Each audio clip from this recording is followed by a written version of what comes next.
and achievement. All over the land, grounds have been thronged for the provincial tussles, all part of the march to Croke Park on football final day, September the 23rd. From the mountains and crags, the plains and the valleys, they've come to see the game of the year. And what a glorious scene it is as we look down on the 78,201 people who have come to see the Battle of the M's. M for Mayo, M for Meath.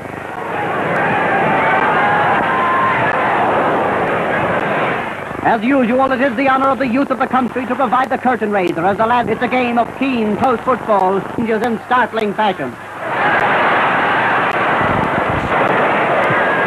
Egan Sosas Jugatatra, Ardmakaga Kulin, Kiri Kulina Wine.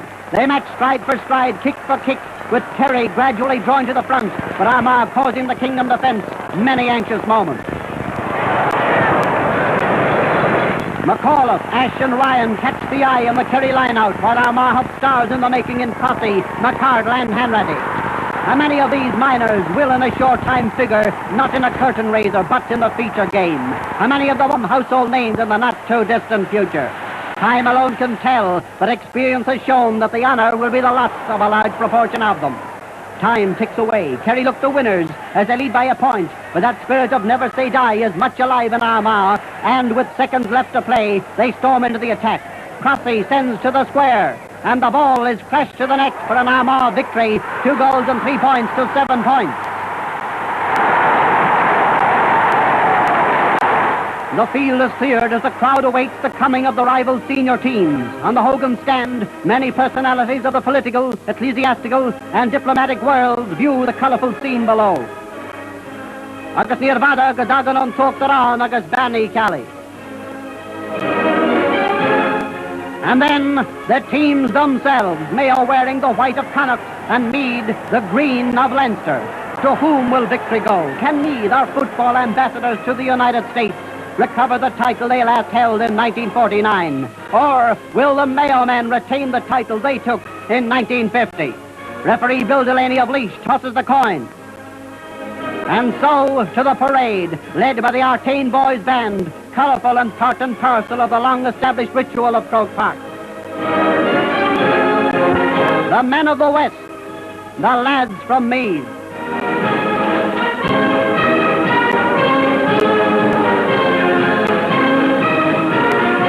Post Reverend Dr. Walsh, Archbishop of Tuam, is escorted onto the field by Mr. Seamus McFerrin, the Vice President of the GAA, and introduced to the respective captains. And then, as players and officials face the tricolour, the national anthem is played.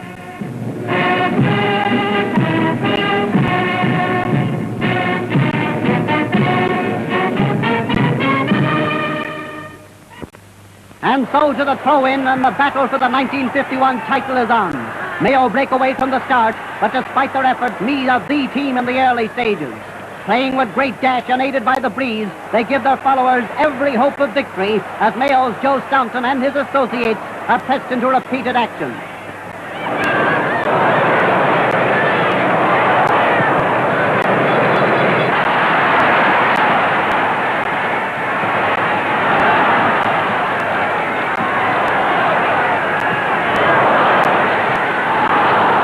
Tom Langan tries to get through for Mayo, but Meath's defence is rock-like. The Leinster team has scored in the opening minute, and here they come, back for more.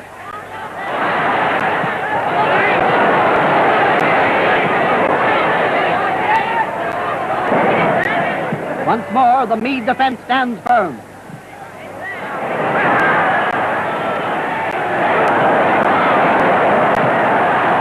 The ever-active Tom Langan gets the ball in his hand and crashes his way through for a goal that does much to put his county on the road to victory.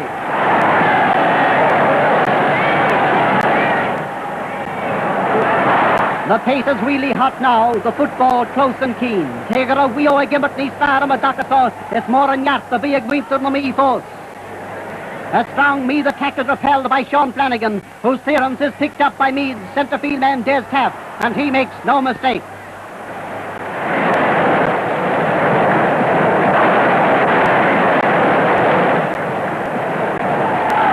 But Mayo returned to the attack, and despite the resistance of Kevin McConnell, Tarek Carney, the Mayo man of the match, scores from a free.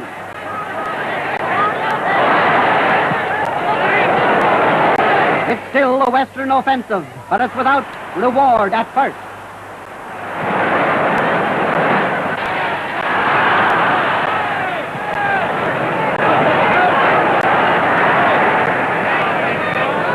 Dixon and Mick Flanagan pave the way for Eamon Nongi to score a point.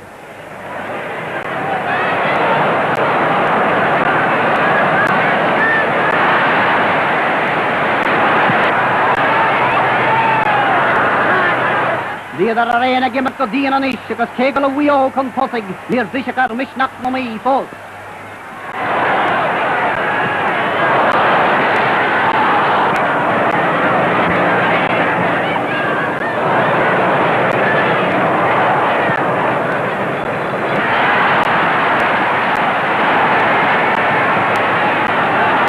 Reverses urge the Meath side to further attacks with Matty MacDonald, Brian Smith and the inevitable man in the cap, Peter McDermott, figuring in the chief actions.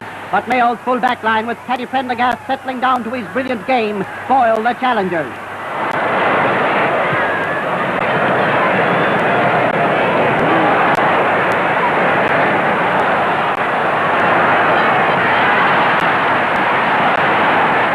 Brian Smith and Paddy Meagan are in the thick of the fray, as always. And now for the movement that brings Mayo's second goal, as Dixon passes to Sean Mulderrig. He gets the ball through to Joe Gilvary, and he sends through his goal to make the half-time score. Mayo, 2 goals and 3 points. Meath, 8 points.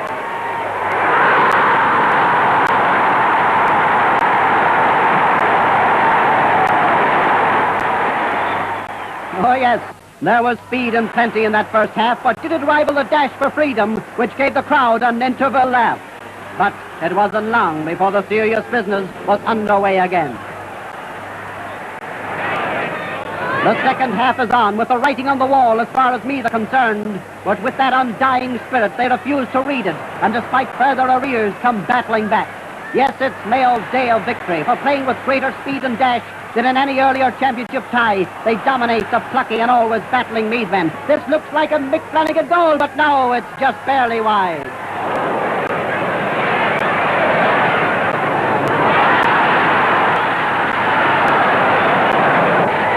Here they come again. Flanagan beats Micheál O'Brien, passes to the centre, and he's there to take it himself. Up goes the mighty Paddy O'Brien, and down he goes. But did he fall, or was he pushed? Frankie Byrne tries hard for Meath, and from a free he narrows the gap.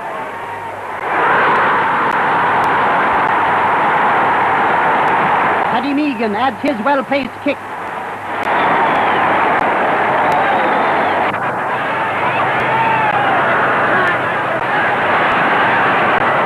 But soon, Mayo take up the attack once more for Joe Gilvary, despite the attentions of the back, to send over the bar.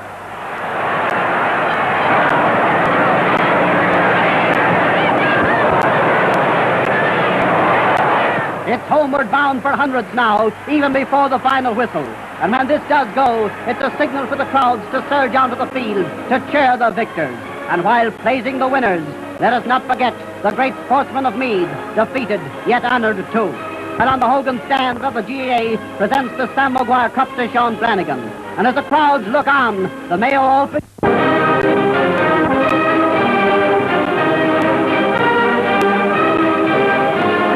The story of the 1952 All-Ireland Football Final is a tale of 2 games. So, first of all, let us flash back to Sunday, September the 28th, at rain-soaked Croke Park, where the Terracism stands are thronged by over 64,000 people who have come to see the tussle.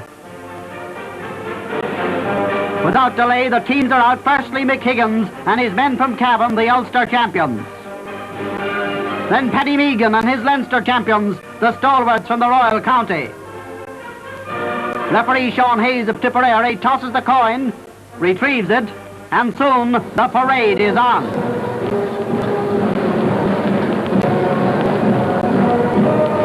The Artane Boys Band leading the Pipers, and then on the right Meath, and on the left Cavan.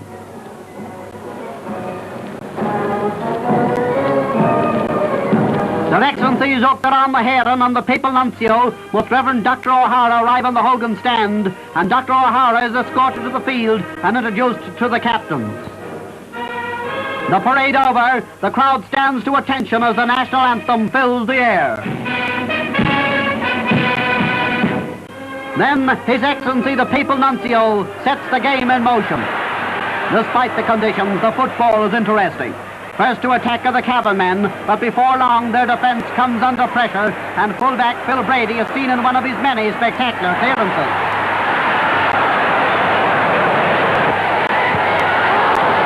This one is too high even for him as Meath take an early lead. Soon the play switches to the other end. Mick Higgins sends in a low free. Tony Tye gathers it and the ball rattles the back of the net, putting Cavan in front with 1 goal to Meath's 1 point. At this stage, play is close and hard. Des Tapp opens up a Meath attack, but the effort is foiled and the Ulster men are on the offensive again with Victor Sherlock sending over a point.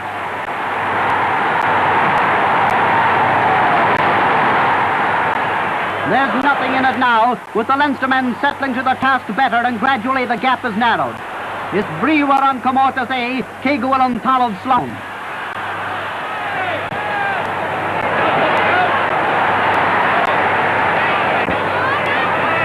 Paddy Meagan, expert on frees in the drawn game, sends over a Meath point.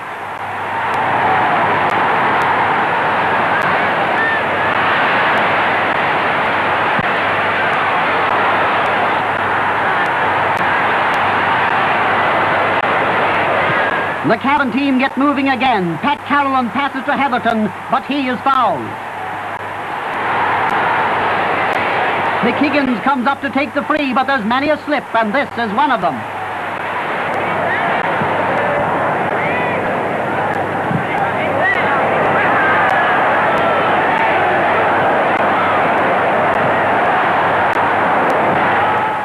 Fitzsimon sends one over for Cavan.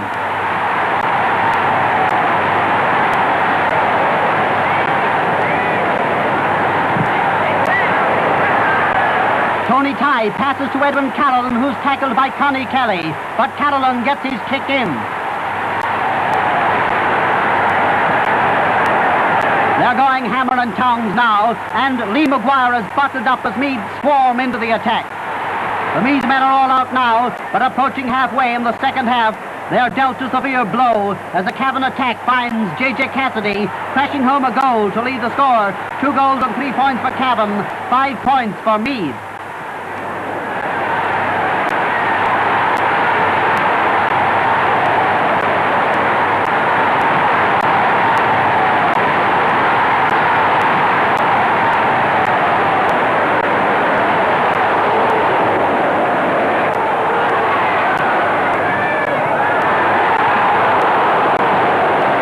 Cavan's captain tries to get through, but Brendan Maguire foils him. Paddy Meagan's shot for the point rebounds, and in comes Cavan's Lee Maguire to clear.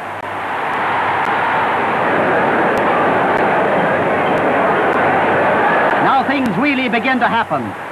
Meath are trailing Cavan by a goal. Kevin McConnell repels the Ulstermen, sends to Tapp, and as their forwards begin to move, Brian Smith is fouled. Here comes his free. Up goes Peter McDermott, and as he punches the ball to the net, the sides are level at 1 goal and 6 points for Meath, 2 goals and 3 points for Cavan.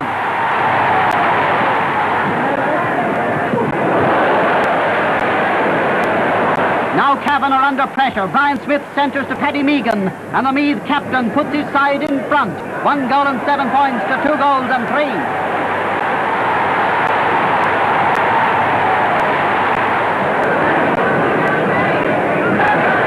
Then Cavan come back again. Higgins to Tye. Heatherton soon sends the ball across the goal. It looks like going wide. Everybody, including our cameraman, gives up the chase of that ball. That is everybody but Edwin Carolan, who, to the delight of the Cavan followers, puts the sides level with the wonder point.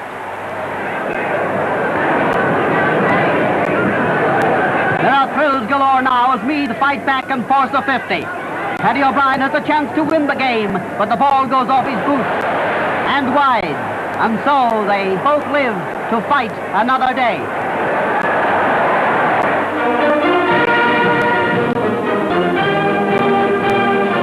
Chapter Chapter 2 in the final story, another wet day. The Most Reverend Dr. Kine, Bishop of Meath, sets the game in motion. And a high ball from Mick Higgins soon has Cavan a point in front before another huge crowd of over 62,000 people.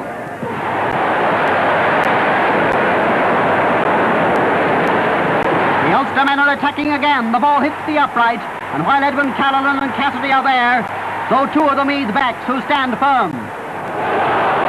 Ty tries a hard one, but Paddy O'Brien saves it.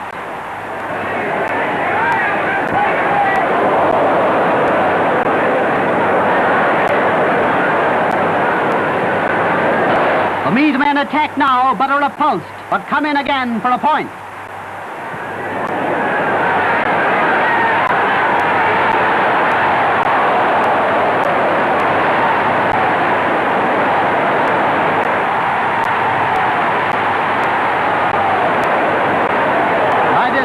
Cavan's accuracy is showing itself, and Mick Higgins from frees is piling up the lead. He passes to Edwin Carolan. Seconds later, scores from a free.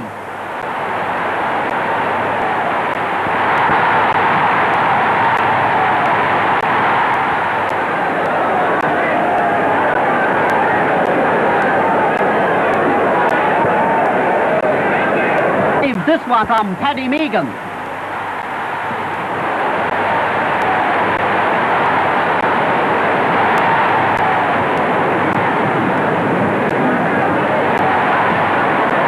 Come again, Brian Smith to Paddy Meagan. This must be the awaited goal. But no, it goes just inches wide. Con Cavan a goal con Tussiganish. Keg will Winter Nivri in hours.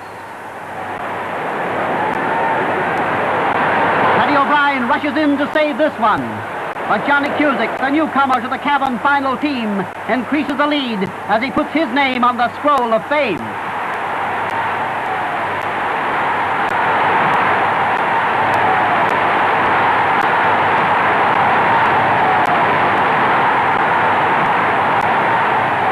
Nobody can ever say that Meath did not come back fighting. And they score another point. But the Higgins Frees are telling their tale.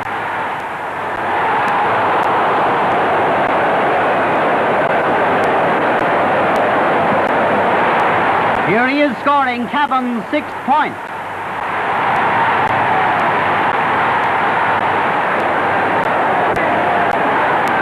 And a foul on Ty paves the way for Cavan's 9th and final score.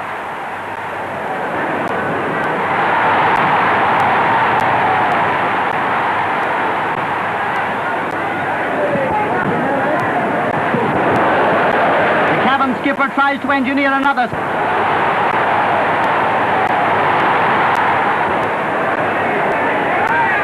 The crowd swarms onto the field, and the Cavan team makes its way to the Hogan Stand to support and to cheer their captain and man of the match, Mick Higgins, who receives the cup from the GAA president, Mr. M.V. O'Donoghue.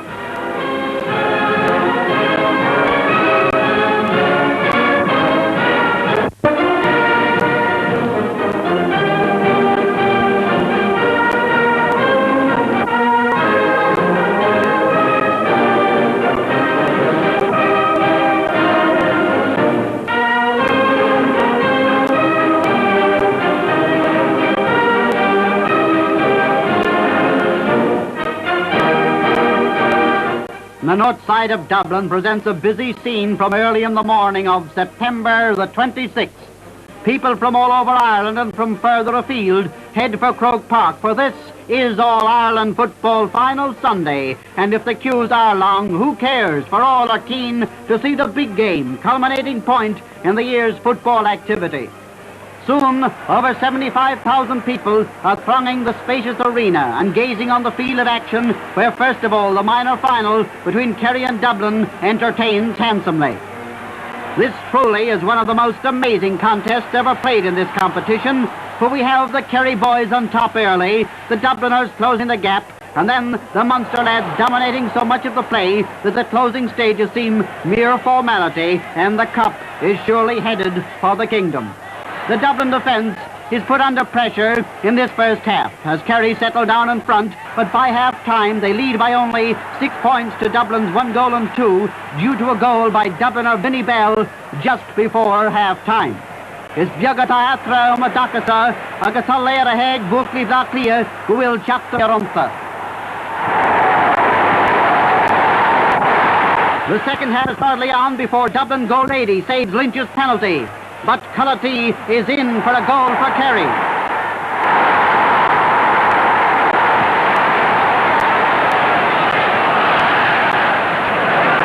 Heartened by this, Kerry press again, but Bohan foils the effort.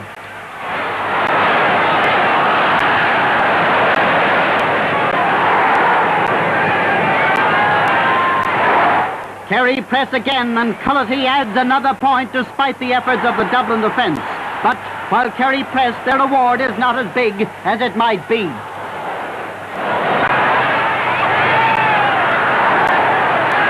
Lynch sends the ball in near the goal. But Dublin's Cronin clears and relieves a dangerous situation. Then came those last hectic thrills. 5 minutes from the end and Kerry lead by 5 points.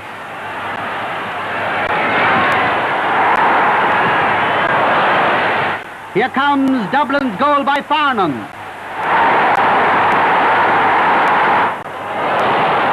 Seconds later, Bell takes a free and Kavanagh has the ball in the net for a 1-point lead and for an amazing victory which gives the Metropolitans the minor double of hurling and football with the score 3 goals and 3 points to 1 goal and 8.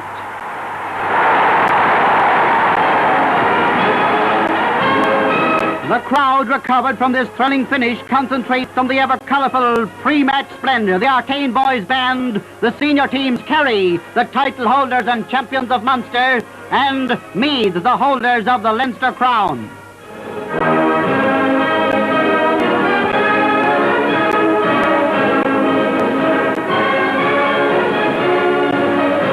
Most Reverend Dr. Kine, Bishop of Meath, is escorted onto the field by Mr. Vincent Donoghue, the President of the Gaelic Athletic Association.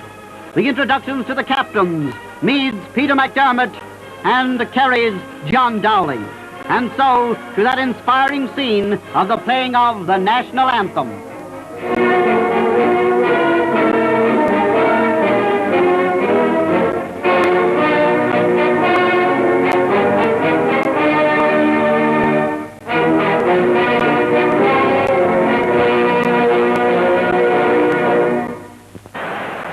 So the game is on, the battle between the 1954 Kings of Football from Royal Meath and the Kingdom of Kerry. And as the cameramen scatter in their various directions, Meath swing into an attack that is repulsed by a Kerry defence which is to endure a busy hour and stand many trials.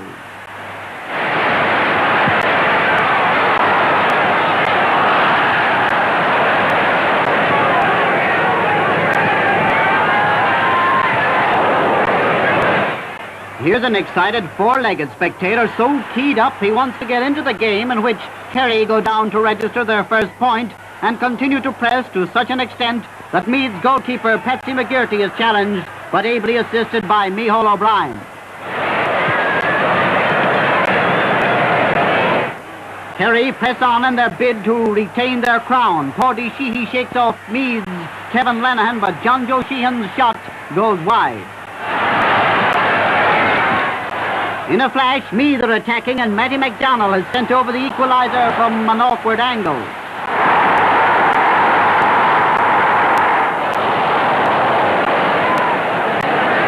Colm Keneally's clearance is fielded by Sean Murphy, but back come Meath.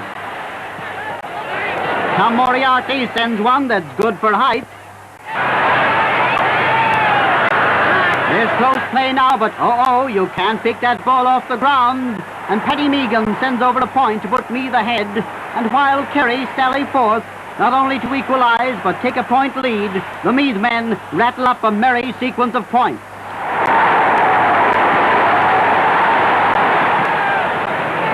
This looks a likely Kerry attack. Sheehan to Jim Brosnan. But Paddy O'Brien crash dives to block the kick And soon the play swings to the other end to continue that series of Meath points.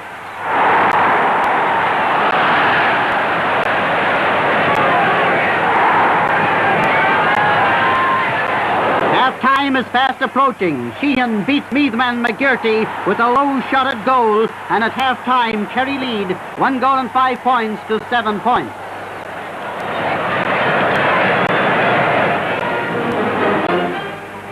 This year there is an interval with a difference, for we have the pageant of the 4 green fields depicting Mother Ireland calling her sons to her from the 4 provinces. Accordis Accorguela, I speak for one Ireland, Ireland one. North, south, east, west, Leinster, Munster, Connacht, Ulster, the hills and valleys of her moorlands, her highlands, her rich lowlands. One Ireland, Ireland one, Era gun rein.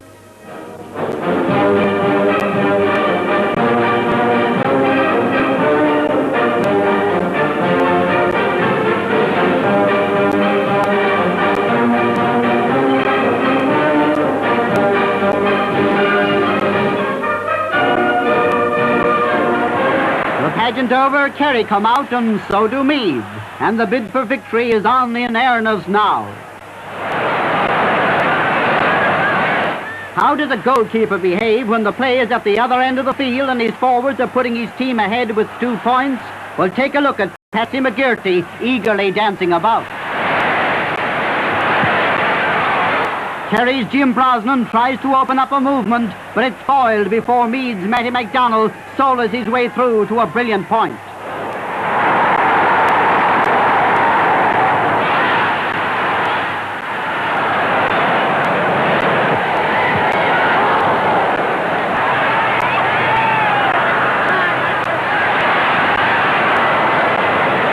McGearty, not a dancing spectator now, but playing a plucky part in stemming this Kerry rush. Meath's attack is in command and the defence stands firm. Kerry's Tom Moriarty makes his way through, but Meath's Paddy O'Brien, playing the game of his life, feels well.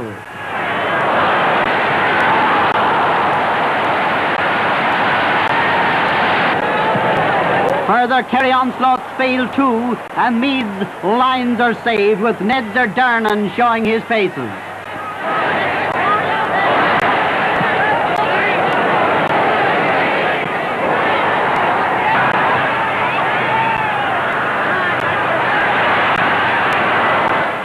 The final pattern is almost set. And as Paddy Meagan takes a free, it is completed by Peter McDermott, and now Meath lead 112 to 1-6.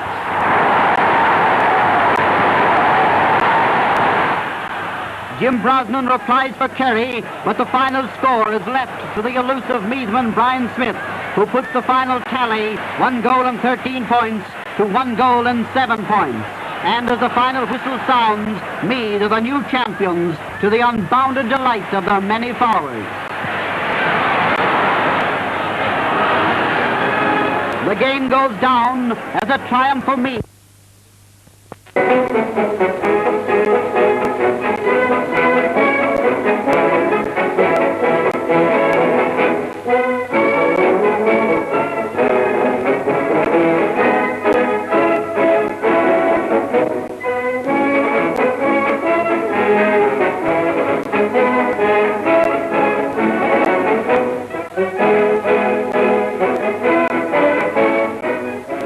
Many of the thousands who came to Croke Park, headquarters of the Gaelic Athletic Association, on Sunday 6th September 1959, saw a new skyline as they came along Jones's Row.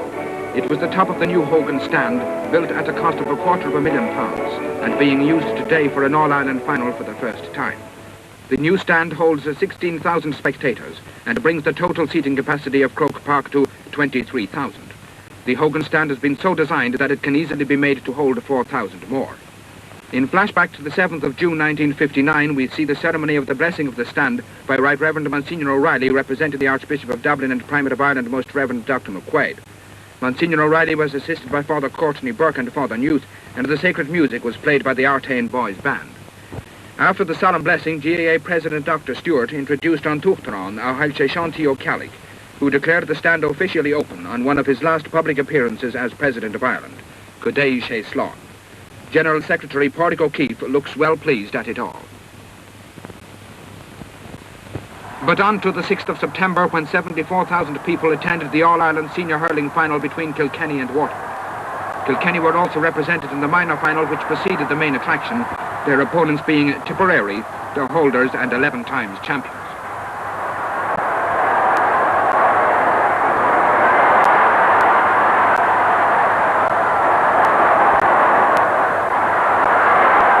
As expected, a lively and plucky Kilkenny team provided strong opposition to the Munster boys. The issue was in doubt until the last minute, and the victory margin the smallest possible. Making his first appearance in Croke Park as President of Ireland was on Tuchtaran Eamon de Valera. From the throw-in, Mick Brophy beat Frank Walsh to the ball, but it was Waterford who scored first. And here Phil Grimes from a 70 puts the Munster champions into a 2-point lead. Tom Cheasty is chased by Mick Walsh. Over to the right of the posts. Out comes Whelan, he shoots, and Ollie Walsh brings off one of his now many historic saves. A sideline puck comes to Billy Dwyer, and in he goes for Kilkenny's first point.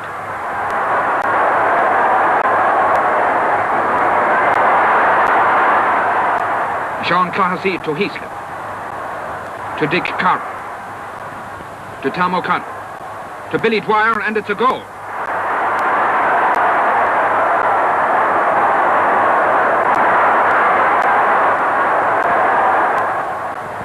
Phil Grimes tries to lift the ball and fails, but he sends it to Johnny Kiley. Kiley shoots, and there's another of Ollie Walsh's brilliant saves, followed by a lengthy clearance. This time it went as far as Dick Carr, who tests Ned Power in the Waterford posts.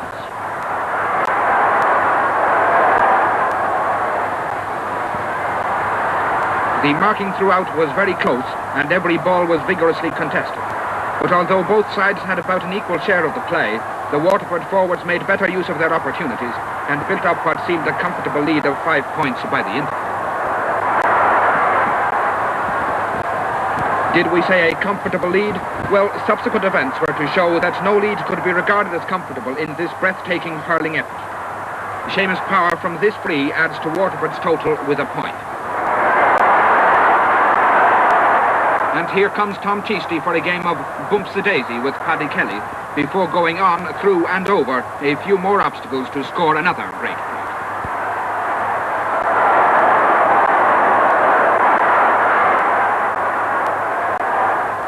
But if Waterford were getting points, Kilkenny were getting goals, so the Waterford forwards had 3 times as much shooting to do. Now watch Frank Walsh waiting on the 21-yard line. Yes, it's another Waterford point. This Seamus Power free leaves Waterford 3 points in front. After another Kilkenny goal, Tom Cheasty strides through to produce still another point for the Munster men. But the expressions on these faces show that Kilkenny are now in front with only 2 minutes to go. Here it comes. Larry Guinan to Seamus Power. He shoots. It's a goal. The equaliser. The day is saved for Waterford.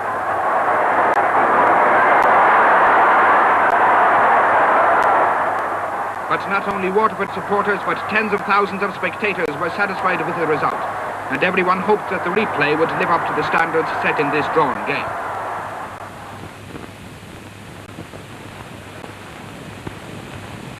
An additional 3,000 people turned up a month later to see the replay.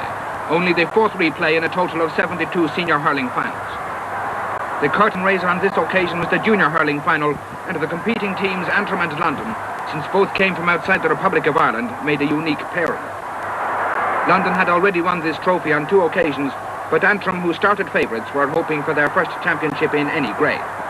Antrim set the pace early on, but it was soon obvious that London, who boasted such veterans as Des Dillon, Willie Duffy and Liam Dargan, would not be easily beaten.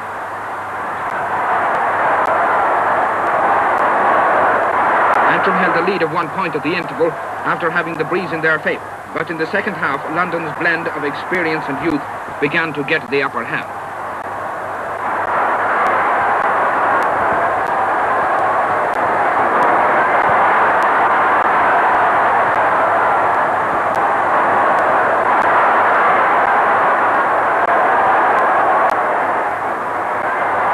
And even when London drew level, Antrim went ahead again when Pat Mullany scored from this free. But here's the turning point. A London goal which gave them a 2-point lead and to which the gallant Antrim men had no reply. So Antrim were once again disappointed, although few could begrudge the Exiles their third junior title. Again, the colourful parade of the senior teams. Again, Frank Walsh leads the Waterford side. Again, Sean Clohessy leads the men from Kilkenny. Again, the national anthem.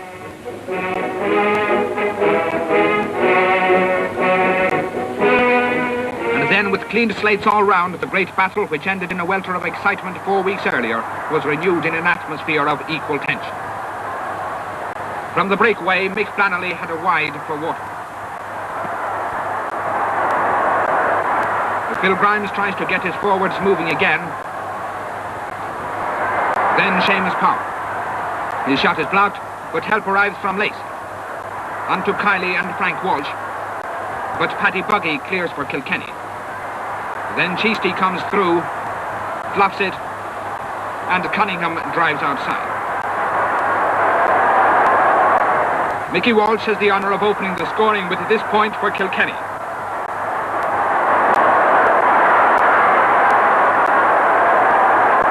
Then Mickey Walsh sends a sideline puck into the goal mouth. Heaslip rushes in, he shoots, it's a goal. Kilkenny are 4 points in front.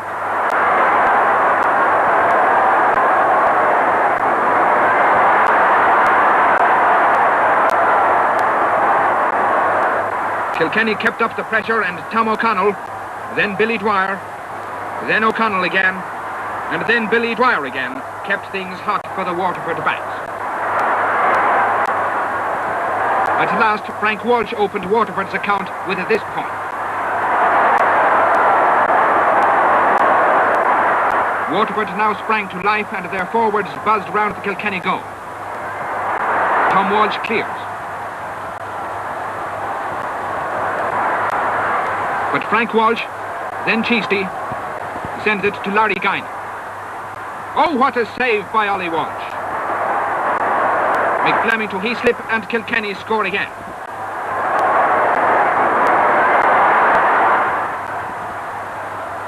Kilkenny are now in rampant mood and Sean Clohessy scores a delightful point from play.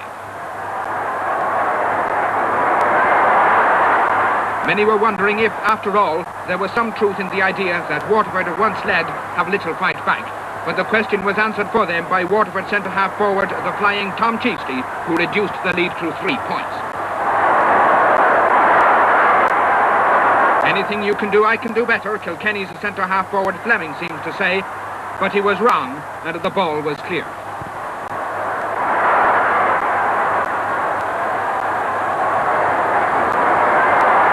He tried again, and the ball hit the post.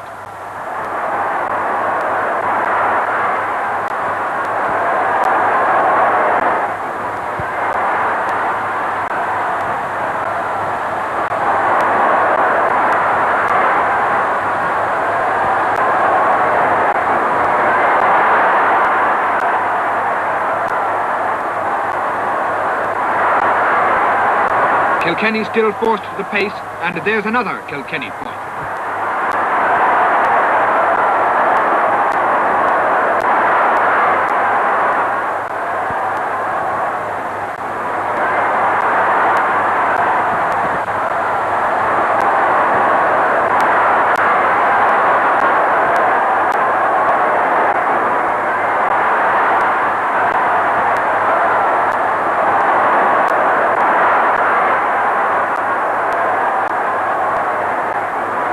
Full forward Billy Dwyer on the far wing sends over yet another.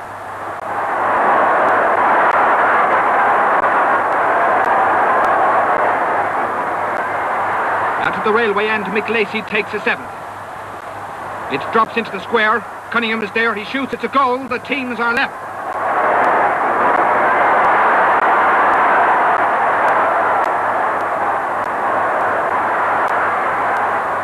Watch out now for Tom Cheasty. He turns and shoots. Waterford are in front.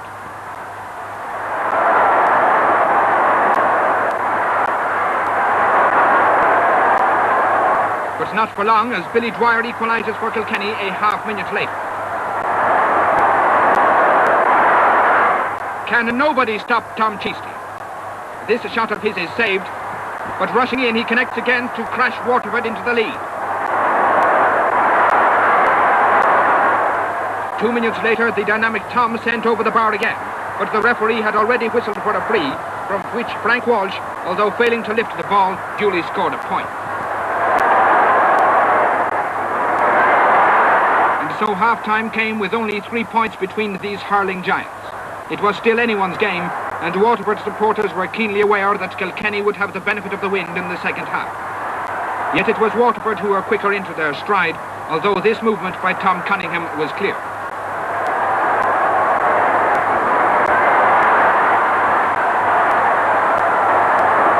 Waterford returned to the offensive, and after a foul on Johnny Kiley, sharpshooter Frank Walsh increased the Munster men's lead.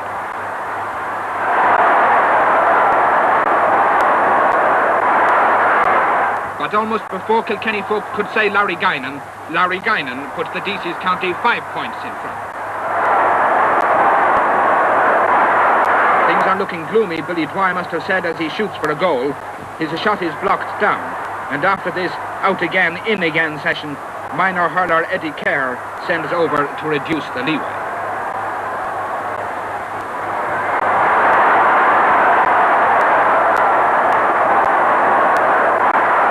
Frank Walsh returns the compliment.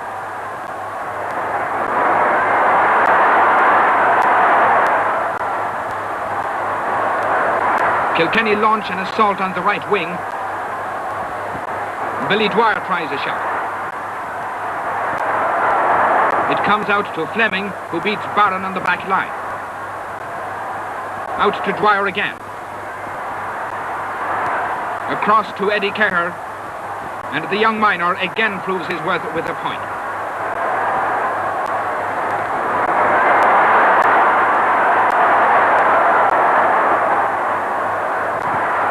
But here's that man again. Frank Walsh scores his 6th point of the day.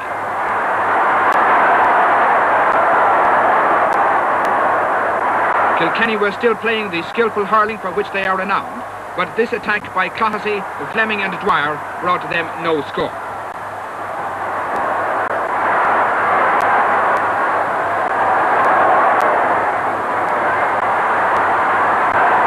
Watch how it's done in one easy lesson by Mick Flannelly.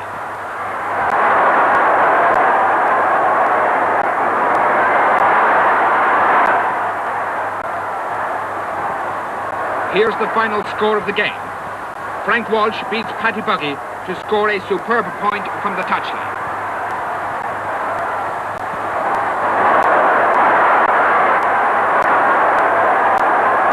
Kilkenny never give up. Dwyer passes the close free to Clohessy, but Sean sends Kilkenny's last chance inches wide. And so the second epic game came to an end, with Waterford the winners by 3 goals and 12 points to 1 goal and 10 points. The Waterford supporters, who had waited impatiently since their last All-Ireland victory 11 years before, cheered their team off the field and gave their captain, Frank Walsh, a tumultuous and well-merited ovation when he received the cup which he had done so much to win.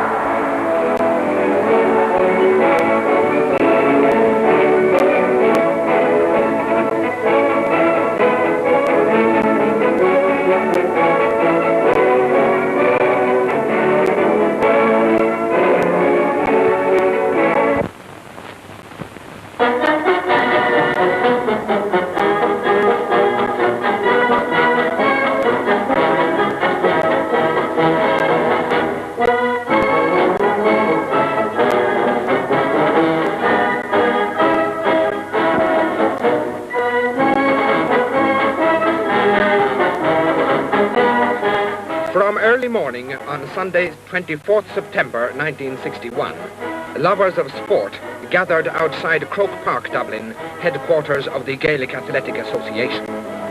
Overhead flew the yellow, white and green colours of County Offaly and the red and black standard of County Down. At last, the man with the keys, Paddy Houlihan, opens the gates, So, come on in. Offaly were appearing in their first ever final.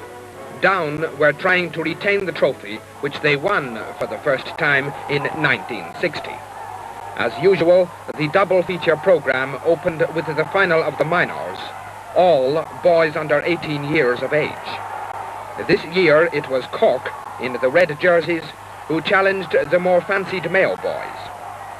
From the start, however, it was Cork who dictated the play, and with Tommy Monaghan, Frank Hayes and Dennis Philpott in shooting form, the lads from Munster built up what seemed a comfortable lead of 8 points by half-time.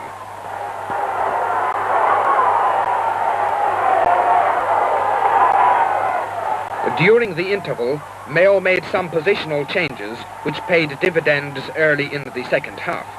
But the Cork defence of Ray Cawley, Vin Cronin, Brendan Larkin, Frank Cogan and Gus Harrington soon got on top again, and also found plenty of time to give their forwards a service which was quickly turned to good account.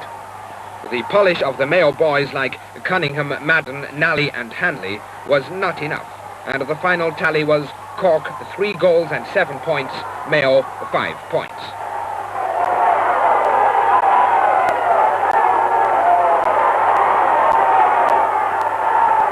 Here come the Leinster champions, Offaly. And here come, for the second year in succession, the men from the County Down.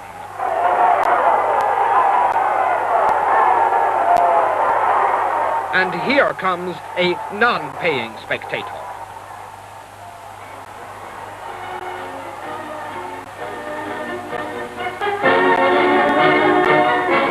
Watch your step. Nearest the camera, goalkeeper Willie Nolan leads his team from Offaly. On the far side, Paddy Doherty heads the still reigning champions. Just in time for the national anthem.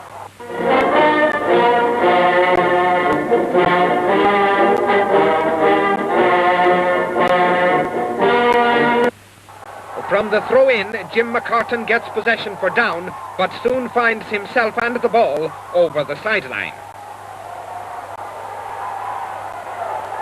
The sideline kick comes in towards Paddy Doherty. Mick Brady is beaten by Ben Morgan. On towards the square. Paddy Doherty grabs the ball and puts down 1 point in front.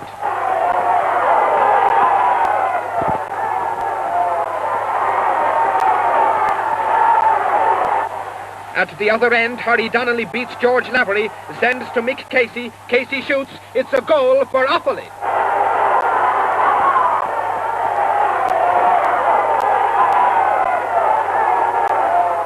The attendance of 90,556 who paid to see the game was the highest ever recorded at any sporting fixture in Ireland. The robust exchanges ensured that the spectators got their money's worth. The football weighs from 13 to 15 ounces. There is no regulation about the weight of the players, but as you can see, weight is often a distinct advantage. Shooting accuracy is another decided asset, as Harry Donnelly shows with this point for Offaly. Offaly, the outsiders, now lead by 2 goals, and Down seem in real trouble. But the Stars have not waned yet, and the fight back comes very quickly. Sean O'Neill scores a point from a free.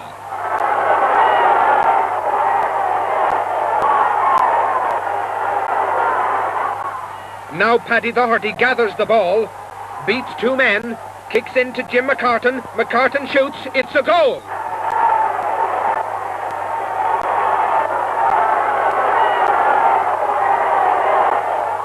Only 90 seconds later, a clearance comes to Paddy Doherty again. Paddy kicks over to Sean O'Neill. Another goal. Down's great fight back puts them in the lead.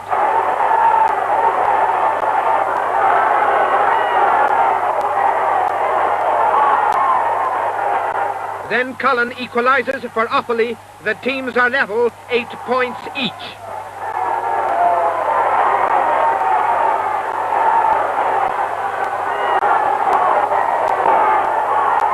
This was a drama of a high order. Little did one think that Offaly would have either gained or lost a 2-goal lead in 20 minutes. The stage was now set for an epic game.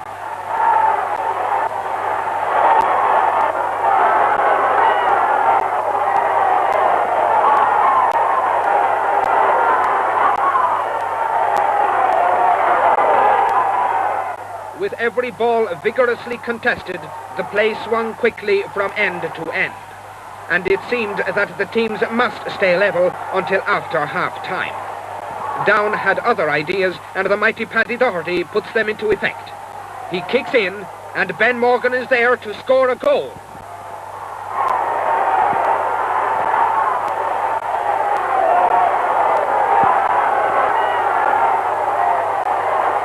And that goal divided the teams at the interval. Even these hardy spectators felt it was time for a rest. At the start of the second half, Down went on the offensive again, but this time without any fruitful results.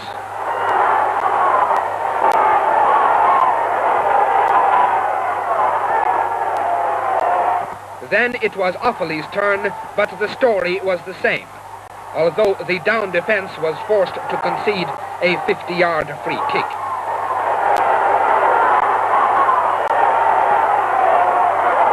The 50 also proved of no use against the close-marking rear guard of the Down men.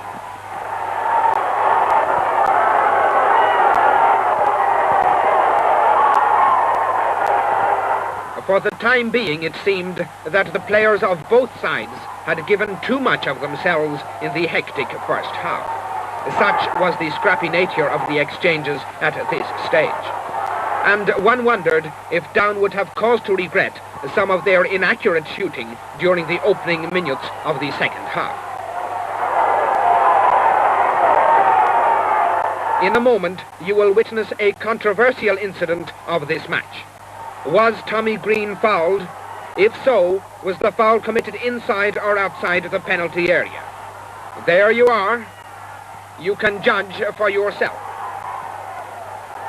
But scores are what count, and here Jim McCartan points the way.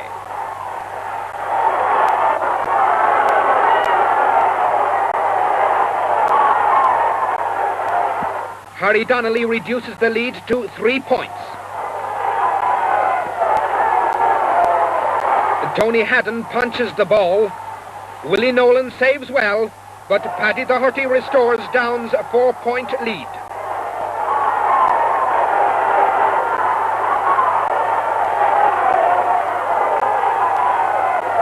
When Offaly full forward O'Hanlon comes a cropper, the referee is on the spot, and Harry Donnelly brings the Down lead back to catchable proportions. Only 3 points, that is, 1 goal between the teams. Why, anything can happen yet. There was no sign, however, of any weakening of the northern defence. The Down men refused to panic. Indeed, the Leinster defence was still hard-pressed to keep out the score-happy Down forwards. Only 2 minutes left to play. Sean Brereton scores another point for Offaly.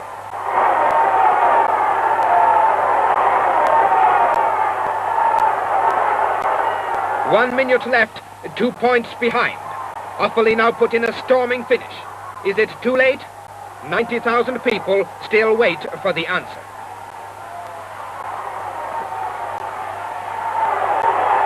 Only seconds to go. Harry Donnelly brings Offaly within a single point of saving the day. But time is up. The 75th All-Ireland Football Final is over. And with it, the Sam Maguire Cup goes across the border for only the second time in history. But never before, perhaps, was the Premier Trophy of football won by a more worthy team. Equally, it can be said of the losers that no side ever put up a more determined and near successful battle than Offaly, from whom, no doubt, we will be hearing again before long.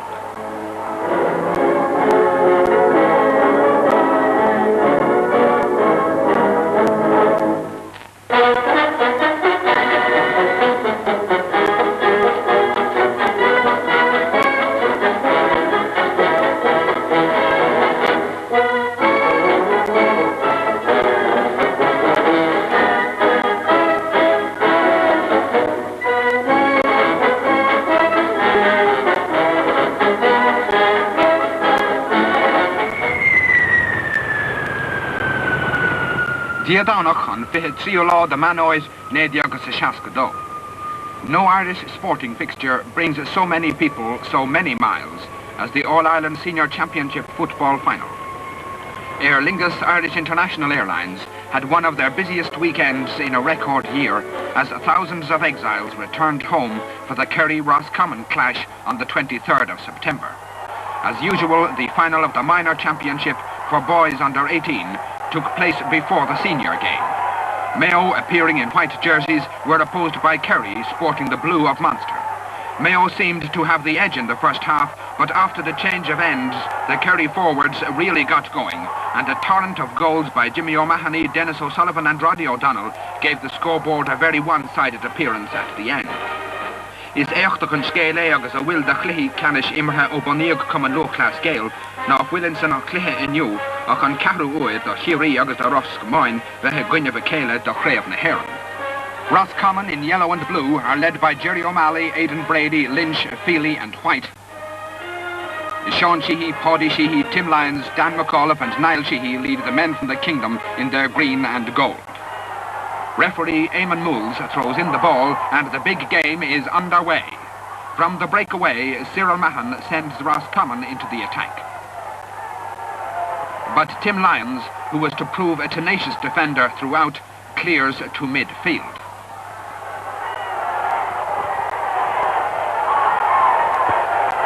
And Jim Lucy is fouled, only 30 seconds gone. Mick O'Connell takes the free kick. The ball comes into the Roscommon goalmouth and McMahon punches it into the net to give Kerry a dramatic one-goal lead in only 35 seconds. In the Roscommon goalmouth again, Lynch, number 3, saves and kicks to midfield.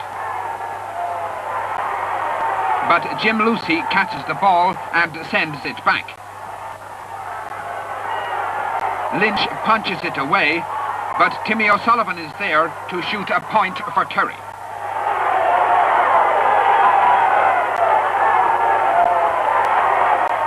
At the other end, Geraghty, number 10, has a hard time trying to get through. And so has the rest of the Roscommon forwards.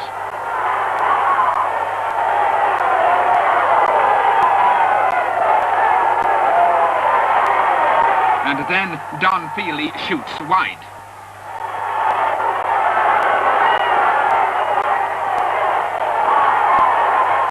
Mick O'Dwyer into Tom Long. Long is fouled, and Mick O'Connell shoots over another Kerry point.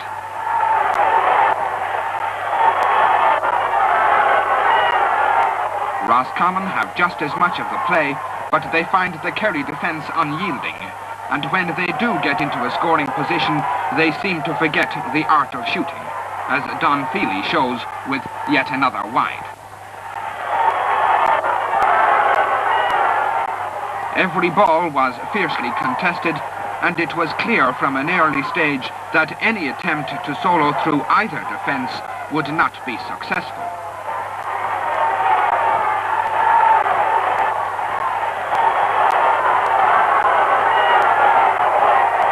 Kerry full forward Long is taken down by Lynch, but Mick O'Connell is on hand to turn this setback to good advantage. Lyons has the ball, now Don Feely has it. He punches it to Mahon. Mahon is pulled down in the square, it's a penalty. Don Feely's kick rebounds off the back of the net, but it's a goal. Another kick by Mick O'Connell comes to Long. And Long makes no mistake. Another point for Kerry, who are now 7 points in front.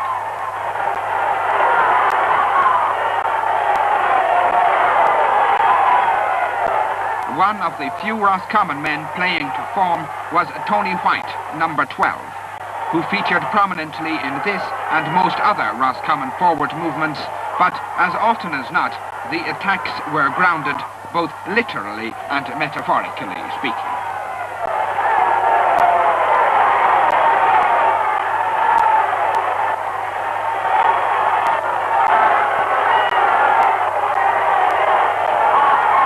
Mick O'Connell passes to Dan McAuliffe. Jerry O'Reilly pulls his jersey. Mick O'Connell takes the resultant free. Long gets possession and scores yet another point for Kerry to leave them in a very comfortable position at half-time.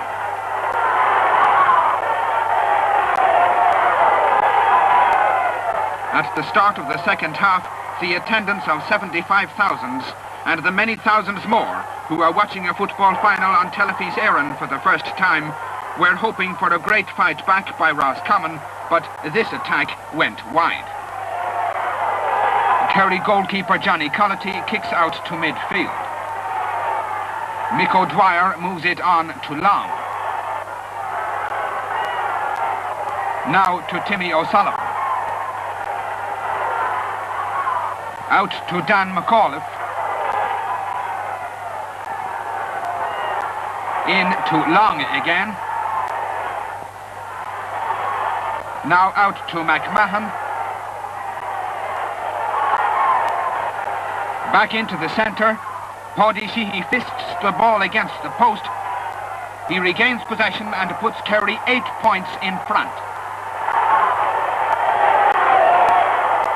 But big as was Kerry's lead, the Roscommon challenge was still a formidable one, and nobody could yet be certain of the result.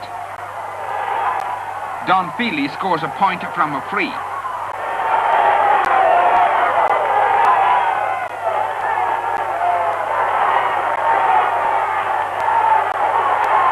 At the other end, it is Kerry's turn to get a free kick, and to Mick O'Connell, this is just an easy way of scoring a point.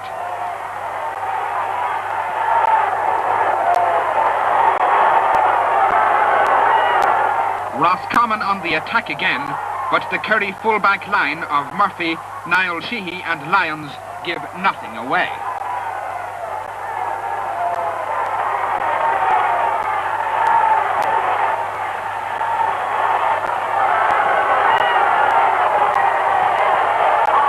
O'Riordan shoots into the Roscommon goalmouth. Oliver Moran catches the ball and clears it. Timmy O'Sullivan gets possession, but this time he is out of luck and shoots wide.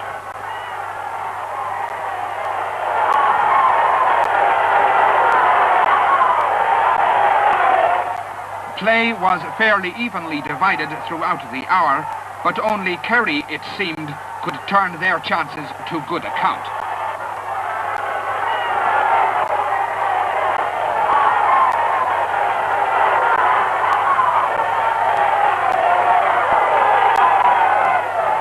Don Feely reduces Kerry's lead. Kerry, as usual, seek quick revenge, but Paddy Sheehy was wide in this attack.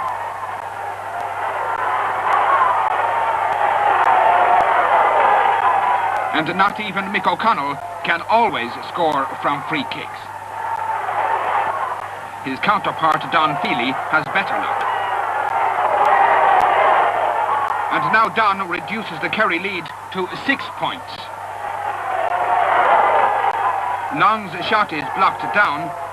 He chases the ball, but Paddy Sheehy is there also, and scores a grand point which removes all doubt as to whom victory must go in this year's final. And so the spectators start moving slowly towards the exit. Yet Roscommon have the honour, if small compensation, of closing the scoring when Tony White is tripped going through and Don Feely shoots over the last point of the game.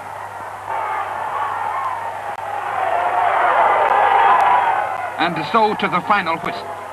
Kerry, undoubtedly the premier county in football, had won their 20th title, and no one could say they had not richly deserved it. Sean Sheehy, one of 3 brothers in the Kerry team, follows in the footsteps of his famous father, John Joe Sheehy, who took the same cup away from Croke Park in 1926 and 1930.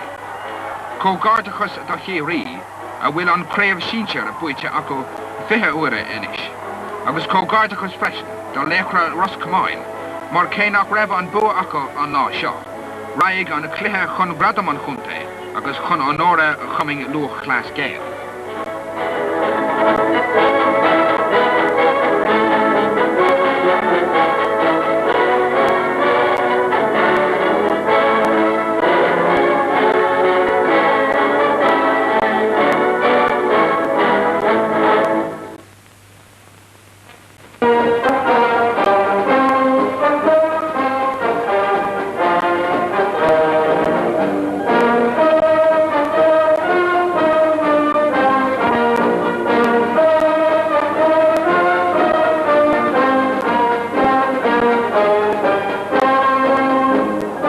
the 76th All-Ireland Senior Football Final, Croke Park, headquarters of Common Class Gael, held 87,000 people. 1963 was the season of fallen champions in Gaelic football. First, Roscommon and Offaly surrendered their provincial titles, then Kerry, the All-Ireland champions, and Down, the Kingpins of Ulster, lost in the semi-finals to today's contestants. Dublin, the Leinster champions, and Galway, the champions of Connacht. But if Kerry had been beaten unexpectedly by Galway in the senior semi-final, the boys from the kingdom were here to keep the green and gold colours flying in the minor final against the maroon-jerseyed lads from Westmeath, who started firm favourites. They obviously were not worried that this had been the year of the underdogs. It was not long, however, before their confidence began to wane, because it was Kerry, and not the boys from Leinster, who set the pace from the outset. For every missed opportunity by Westmeath, the Munster boys drove over points. By half-time, Westmeath, who had expected to be in front, found themselves 8 points in arrears.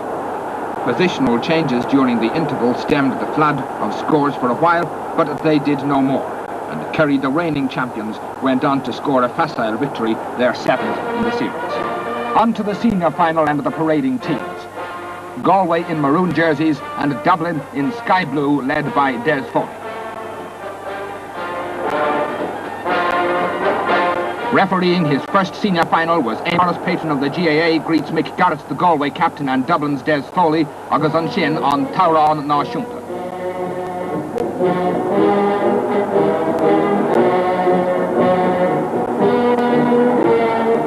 Though not everyone was looking, the big game got underway, and Galway, the underdogs on this occasion, are the first to attack.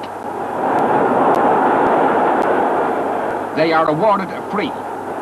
Seamus Layton gathers the ball, runs in, and shoots wide. Seamus Layton again.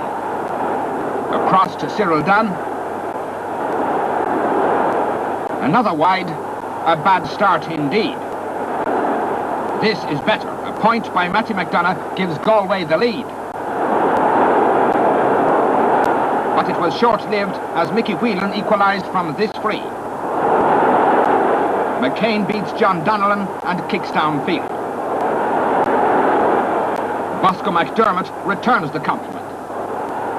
This time McCain punches back to Hickey.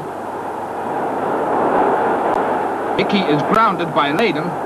He recovers and clears downfield. Brian MacDonald to Jerry Davey.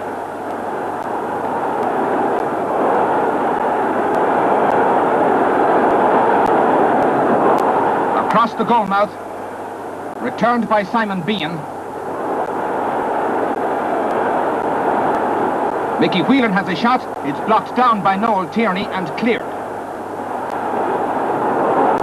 Mickey Whelan hits the post with a free, but it's a point. John Donnellan to Mick Reynolds. Back to Donnellan. Across into the square. But the ball eventually comes out to McCain, who relieves the pressure. Galway are still forcing the pace. Keenan gathers the ball from a free, and there's the equalising point.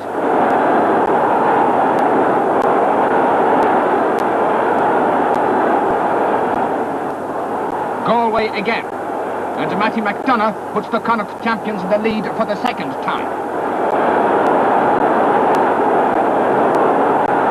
Des Foley takes a free from midfield. Jerry Davey is fouled, another free. Mickey Whelan to take it. The teams are level again.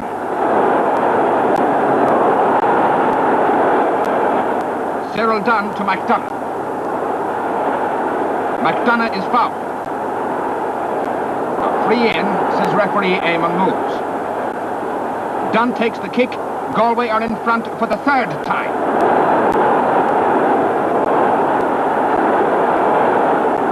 Another free to Galway. Dunn gets possession and holds on. Yet another free. And yet another Cyril Dunn point.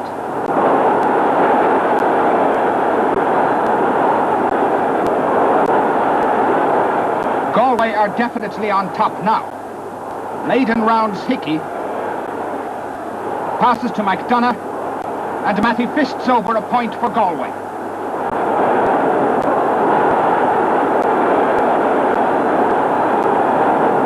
Egon Sos vi lechar na Gaillimhe chun tosig le sé Colini in ag Cera Colini ag á clear.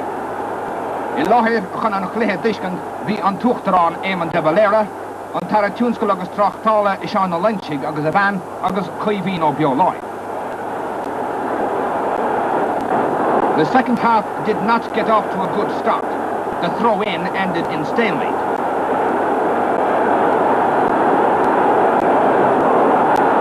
So did a hopped ball. Indeed, the marking was so close throughout that a total of 52 frees were awarded in the hour.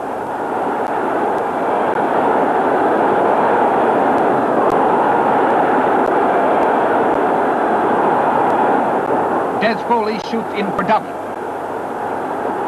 Noel Tierney catches, but here's the referee. This looks bad. And Mickey Whelan scores his fourth point from a free.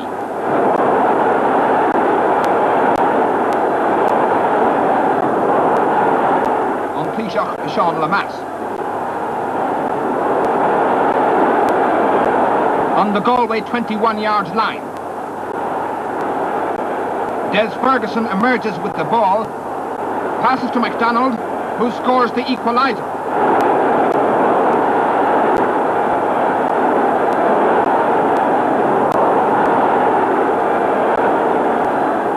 Worse still for Galway, a goal by Jerry Davey brings all Dubliners to their feet.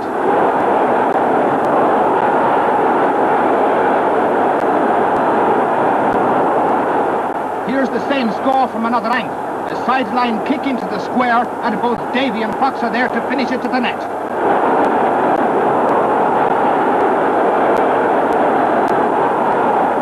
Galway's reply, Cyril Dunn takes a free, and Seamus Layden punches a point.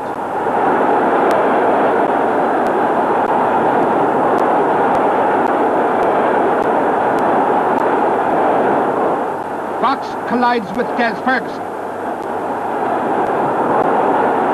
He recovers and passes inside. Davey and Ferguson miss it, but there's Mickey Whelan to restore Dublin's 3-point lead.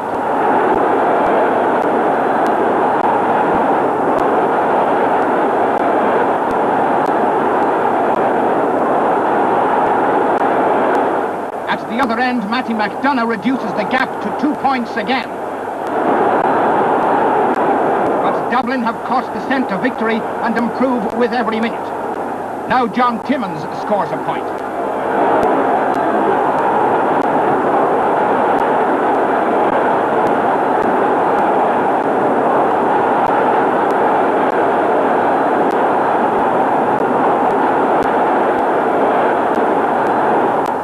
Casey kicks out for Dublin. Matty McDonough fields the ball. Crosses to Keenan, and the lead is again reduced to only 2 points. A free by Matty McDonough, now only 1 point separates the sides. But John Timmins has the last word for Dublin with this point to leave the score. Dublin 1 goal, 9 points, Galway 10 points. Dublin are now the new All-Ireland champions and take home the premier trophy of Gaelic football for the 17th time.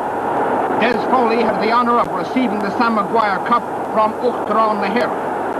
For Des Ferguson, who came out of retirement this year, for Lar Foley and John Timmins also, it was a day of particular significance, because they are the first Dublin men in 40 years to capture 2 All-Ireland medals. This was a final which Galway lost through faulty shooting. A final which Dublin won because they took their scoring opportunities. Dá frí sin, bhí an Coran Tiltte Gamach ag léchar á clia. Ach, cé ná airig le muoite na Gaillimhe an lá seo. Chlistear troch fuha ríis, sorry what.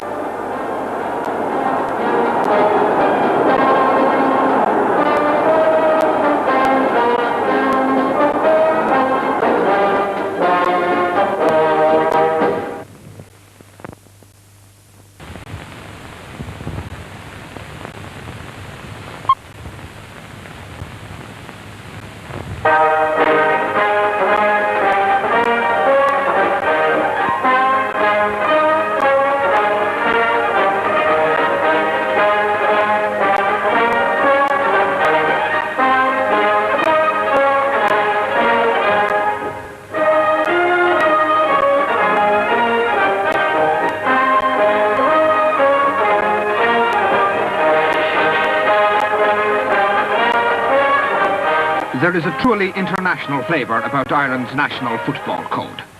For many Americans of Irish descent, the football final is the highlight of an air trip home. For the Irish in England, it is just a day's excursion. Is é seo an seachtó cheann chluthe pelle de chuman lo clas géil. Ach sada ré tofií an ceist, cé hógaigh a coran bheith íar a bhaile im lína, círí nó gailliú, tá cluiche na manúir le play idir buchalí Corcaí agus Uáil. The minor final, which traditionally precedes the senior decider, saw the boys from Cork opposed by the youths of Offaly. Cork heavily fancied to complete the minor double, their hurlers having run riot against Laois 3 Sundays earlier, ran into stiff opposition from the Midlanders. The Offaly boys settled down from the start and surprised even themselves by building up what looked like a comfortable lead of 8 points by half-time.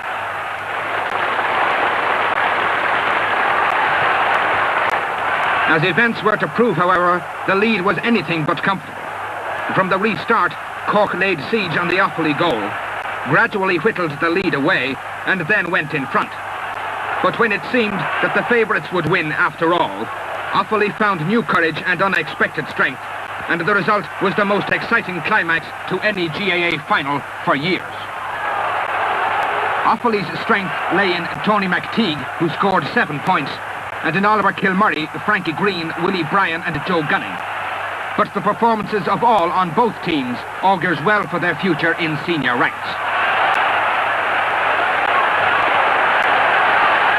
Arriving for the senior game, Uachtarán na hÉireann Eamon de Valera got a specially warm reception on his first public appearance after a recent illness. Then followed the colourful parade of the teams. Galway led by John Donlan, Cyril Dunn, John Keenan, Sean Meade, Matty McDonough and Sean Cleary. And Kerry led by Niall Sheehy, Johnny Cullity, Donny O'Sullivan, Mick Fleming, Mick Morris and Jerry O'Connor.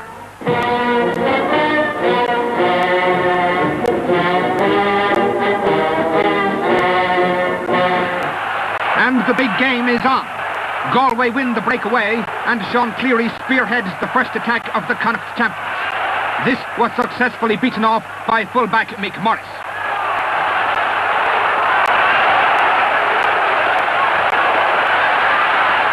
In Galway's next effort, the ball comes between Sean Cleary and Christy Tyrrell. Christy Tyrrell gains possession and shoots for a goal, which Johnny Cullity capably saves. But Tyrrell had been fouled, and from the free, Cyril Dunn gains first blood for Galway.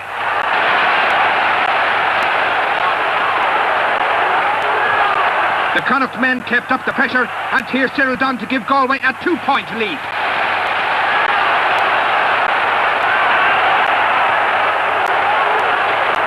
From the kick-out, the ball goes to midfield, where Seamus Leyden wins the tussle with Mick Garrett, and shows him a clean pair of heels, kicking towards the Kerry goalmouth. The result, a free to Galway. And Cyril Dunn has his 3rd point of the game. Galway 3 points, Kerry 0.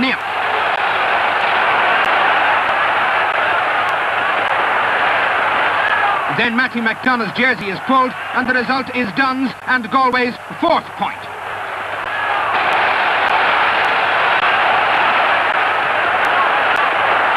But it just can't be all one way. Here's Pat Griffin, number 10, to open Kerry's account.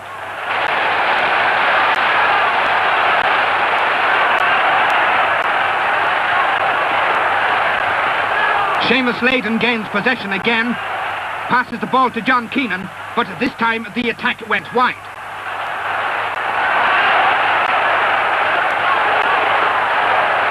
Again, it's Seamus Leyden. Again, he passes to Keenan. Back to Leyden, and now Leyden hits the post. Wide again.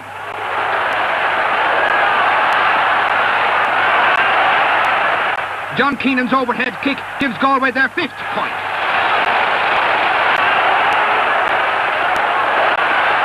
And it's still Galway. Sean Cleary punches the ball in to Cyril Dunn. Here goes Cyril's 5th and Galway's 6th point. Mick O'Connell reduces the leeway just before half-time to leave the interval score Galway 7 points, Kerry 3 points. Cénach raibh mórán atra ag an sus. Ní raibh aon doubt ach gurb é an gaiileh an éireann na bar go dtí seo. Kerry started the second half with the wind in their favour, and hopes of a kingdom revival were soon set alight. From the throw-in, they threw all they knew into the fray.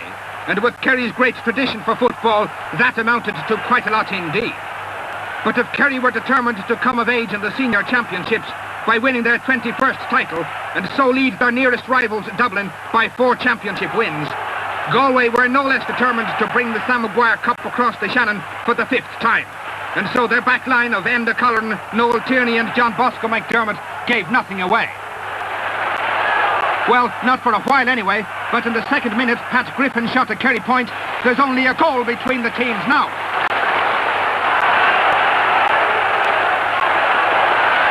Everything pointed at this stage to a rousing climax, and the 76,000 people present were anticipating as inevitable a Kerry goal which, as so often in the past, had turned the tide when other teams would have given up. And watch for this point-blank save by Galway's custodian, Johnny Geraghty.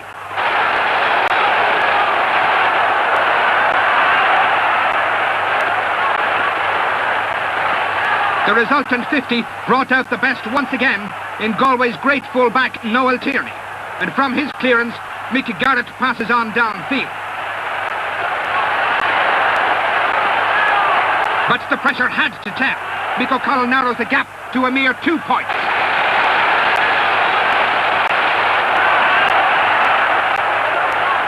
Galway accepted the challenge in fine style and were quickly on the rampage at the Kerry goalman.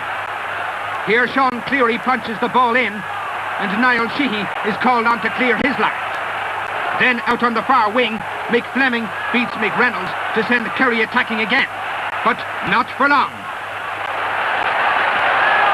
Cyril Dunn from a free scores another point for goal. Now the destruction of the Kerry challenge started in earnest. Christy Tyrrell to Matty McDonough. Another point.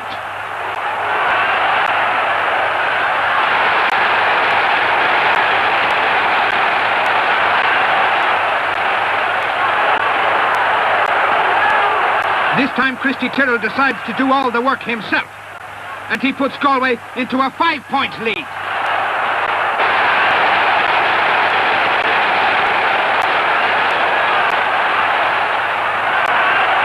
Mick O'Connell restores a little hope to Kingdom followers with this point.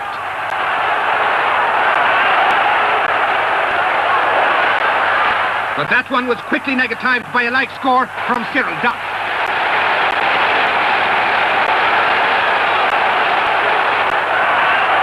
And the Galway punching machine goes into action again. Christy Tyrrell to Sean Cleary, another point for Galway.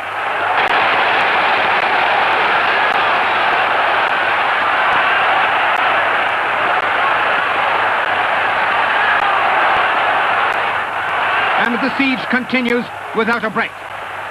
In this attack, Cyril Dunn is fouled, and he takes the free himself to give Galway yet another point.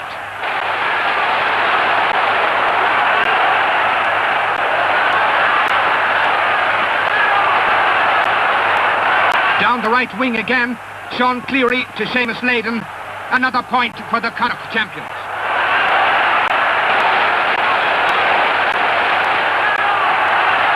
Kerry, of course, never gave up, and Mick O'Connell scored his 7th point of the day. But it was not enough, and the final score did not flatter the new All-Ireland champions. As good a team as ever won the Premier Award of Irish football. To their brilliant forwards, all of whom scored. To their great midfielders, Mick Garrett and Mick Fleming, who established mastery in that sector. And to all their sterling backs, equal credit must go for a well-deserved victory. Agus sin mar airig le muinte na Gaillimhe an craobh a bhreithleo don cúigiú uair. Is an óir nach beag do aon chunta churann bhígéir a gnóthú. Ach chun é gnóthú in aige chiarí. An chunta is smóla rá I gursaí pelle sa tír. Ní foláid fuireann den céalsco. Fuireann sárha I seap fuireann na Gaillimhe.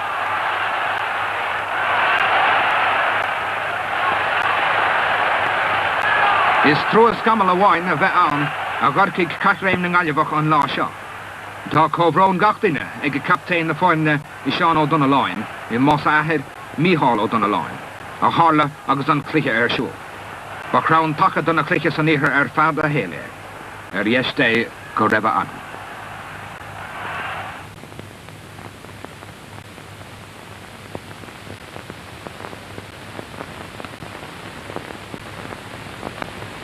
worldwide jubilation as the captain, Tom Diamond, received the trophy from the president of the Gaelic Athletic Association, Alf Murray.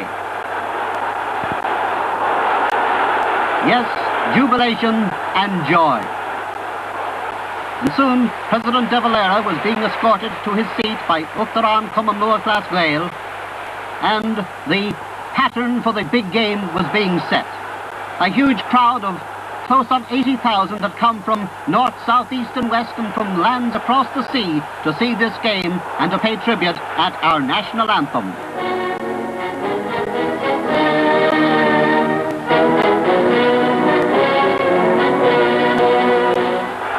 And so, amidst excitement, the game started with the maroon-jerseyed Galway men trying to win their second successive All-Ireland title.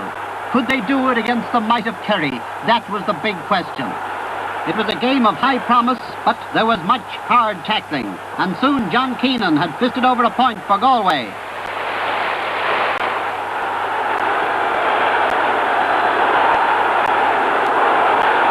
And in it came again, with Galway attacking hard and a ball over the bar by Mick Garrett. Yes, Galway were settling down very quickly. But Kerry came back, and to show that there was plenty of battle still in the kingdom, they narrowed the gap. 2-1 in the early stages. Bernie Callahan, the ball across the goal for Kerry, into the goalmouth of Martin Newell for Galway, coming out with one of his long relieving clearances that were to be the highlights of this great game. Pat Donlan now for Galway, trying to open up the play with this fast-moving Galway forward line. Cyril Dunn now to get the ball across, where Seamus Layden runs onto it, and Layden has it now 60 yards out from the Kerry team. Right up to full forward, Sean Cleary roaming out from the goal, and Sean sending a high one right into the goalmouth, and Johnny Cullity, a fine save for Kerry, clearing his lines. But Galway in the attack again. Pat Donlan once more in possession. The dropping ball in towards the goal mouth, and the referee awarding a free, which is sent over by Galway to increase their lead still further. Back come Kerry. A high one that has gone, yes, over the bar. A good point there for Kerry by Mick O'Dwyer. In around the goal mouth now, Johnny Cullity for Kerry, coming out with his backs protecting him to clear once again. But the referee has penalised the Kerry men, and there is a free for Cyril Dunn to score another point for Galway. Seamus Layden in possession now. And it is yet another score which Christy Turtle makes sure the umpire signals, and it's Galway the clear leaders.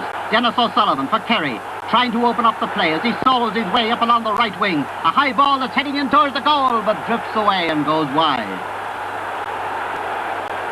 Soon there's compensation for that one as Bernie O'Callaghan sends over another Kerry point. And at half-time, Galway lead by 7 points to 4. Can the traditional fight back of Kerry get them into the game, or can that equally traditional great fight and vigour of Galway earn them the title? This is the question that has to be answered within a half an hour. And soon after the start, Kerry set up an attack on the Galway goal. But men like Bosco McDermott and Martin Newell break up the attack. Martin well up the field now. And the referee has awarded another free to Galway. Taken by Pat Donlan, close on 50 yards out. It's high and it's good. It's over the bar. But Kerry come back, and Bernie O'Callaghan sends over to narrow the gap once again. Again, it's Kerry attacking. In the early stages of this second half, they do everything to try to pull down the lead. A great save there by Johnny Geraghty in the Galway goal, and he fouls the forward there, and there's a free for Kerry to be taken by Bernie Callahan. And Bernie sends it over for another point for Kerry. Kerry pressing hard. Nick O'Connell. Across now to Derry O'Shea. Derry O'Shea goal-hungry. A low ball in towards the goal mouth. That is cleared by the mighty Noel Tierney, and it is a fine clearance for Galway. Nick O'Connell again sending Kerry into the attack, and once more the Galway defence is up against it. And once more it stands firm as Sean Meade clears well up the field. But it's Mick O'Connell in possession, centre field once again for Kerry. Tierney getting hold of the ball, but being robbed, and the ball in towards the goal mouth now. John Joe Barrett takes a shot that's just gone wide. And Kerry still trail, but Kerry still attack. Another great save by Johnny Geraghty in the Galway goal. Added to by Bosco McDermott. And away come Galway again. But again, it's Mick O'Connell in the centre of the field, having a fine game at this stage, tipping the ball to Dennis O'Sullivan. And Dennis starting a solo run up along the right wing. Into Jojo Barrett. Barrett going further in. Bernie Callan tries to get to it, but out comes Noel Tierney to John Donlan, and John Donlan fouls the ball on the ground, and there is a free for Kerry. Bernie O'Callaghan taps it over the bar, and now there's very little between them, just 1 point. Galway 8 points, Kerry 7. But back come Galway. They have weathered the storm and come back into the attack. Yes, Kerry had pressed and pressed. They've got within 1 point of Galway, but now it's Galway's turn to press again as Seamus Layton races through in typical style. Right into the ground, one of the forwards fouled and a free for Galway, dead straight in front of the goal, and Cyril Dunn is the taker, and Cyril Dunn is the scorer. Galway stretching their lead now and settling down once again to play their own particular fine brand of football. Pat Dunn on a high one, in and over the bar, another point for Galway.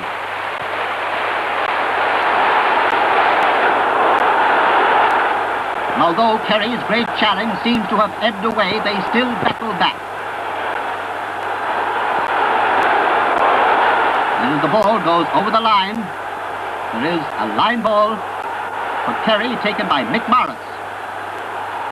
Into the centre, and down it comes with the Galway defence sending to Mick Garrett in the centre of the field, attacking again. Cyril getting the right wing to Matty McDonough. Matty trying to cut his way through now. It's held as he goes through, and there's another free for Galway. Cyril Dunn once again the taker, and Cyril Dunn once again the scorer. Yes, it looks at this stage that the All-Ireland Championship is going west again. Now, just a minute.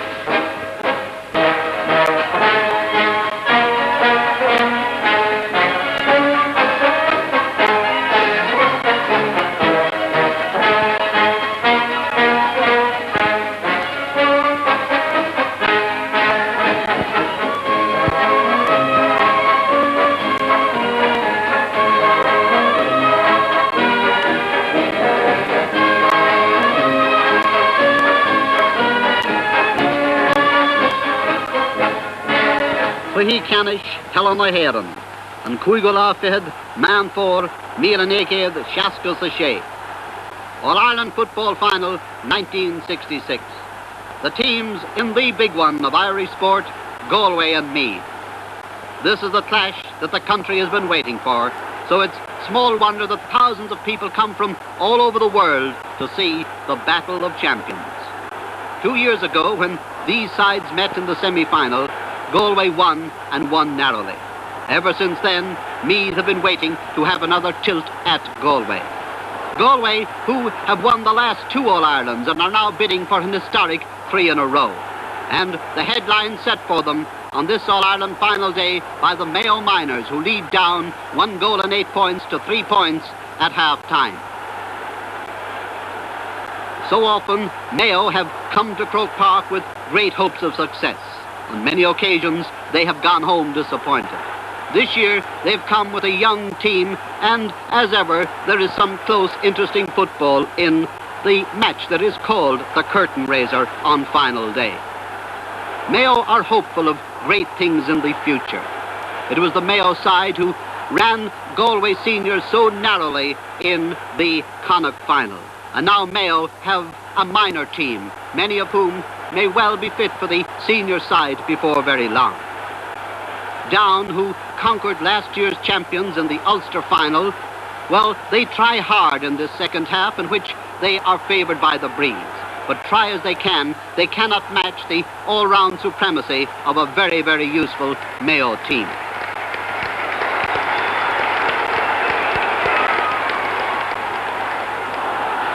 19 to 6 points. The game is virtually over, and Down try very hard, but the combination of the speed and the overall ability of the Mayo lads proved just too much. Yes, the boys of the West are setting the headline for the men of the West.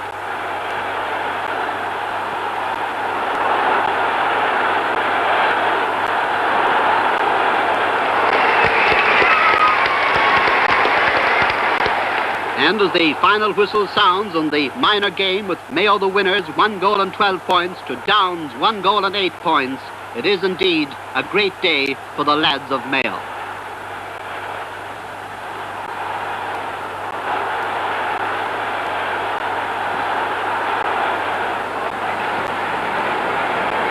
And when the cup is presented to the captain, Seamus O'Dowd, on the Hogan Stand, this is a dream come true. So much for the minor game. Soon, President De Valera is escorted to the Hogan Stand and has a word with Mrs. Lemass. Soon, too, the scene is set. The huge, colourful crowd. The weather reasonably good. The Artane Boys Band and the parade of the teams. The maroon-jerseyed men from Galway and Meath in their green and gold.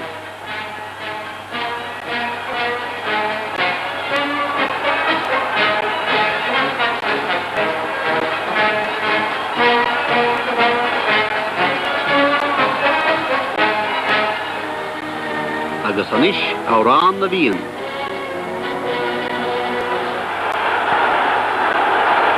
And so the big game is on.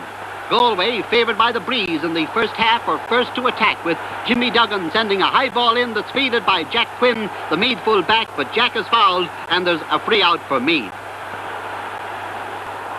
Ginny Donnelly the kicker. But it is Galway who come back into the attack. And even in this early stage of the game, it's obvious that Galway have a combination that's going to be very hard to beat. A dropping ball that crosses to Jimmy Duggan. Sean Cleary tussling in front of the goal. But his kick blocked down and cleared out with a relieving clearance for Meath. Peter Moore fouled, but soon Galway are back into the attack, and it's a high ball by Sean Cleary, the first score of the game, a point.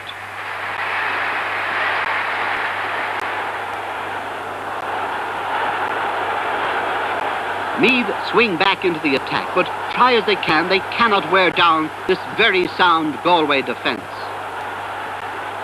Galway have been picking off the points, adding up the scores. Jimmy Duggan out into the centre of the field.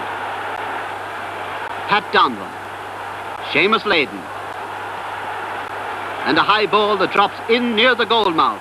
But Peter Darby is there, as he is so often for Meath, to effect a clearance to Pat Reynolds. But the clearance broken up, as Sean Cleary sends in towards Matty McDonough out to the wing, and it's Liam Salmon across in front of the goal. And this could be a goal, it could be a point, it's not. The ball is blocked down, and the clearance is effected by Pat Reynolds.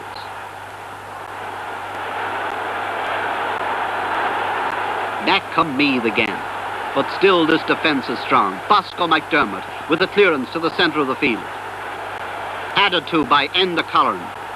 Added to still further by Jimmy Duggan, this 18-year-old lad playing in his first All-Ireland Final, to Pat Donlan. Pat being chased by Tom Brown, but getting away, but his kick blocked down by Red Collier. Out goes the ball to Tom Brown of Meath. To Peter Moore.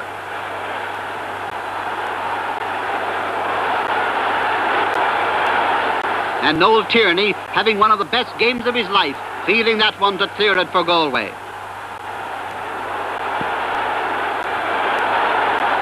Martin Newell coming in for this one, tackled by Oliver Shanley, beaten by Oliver Shanley. This could be a dangerous one, but it goes to Noel Curran. Noel Curran's kick blocked down by Coley McDonough, the ball in front of the goal mouth, and there is Sean Meath to relieve for Galway. And in a flash, the ball is in the net via Matty McDonough, and Galway have scored an all-important goal, leading 1 goal and 3 points to no score for Meath.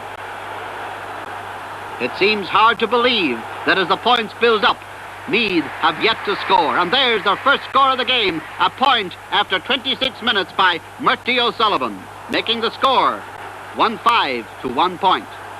Galway, the leaders.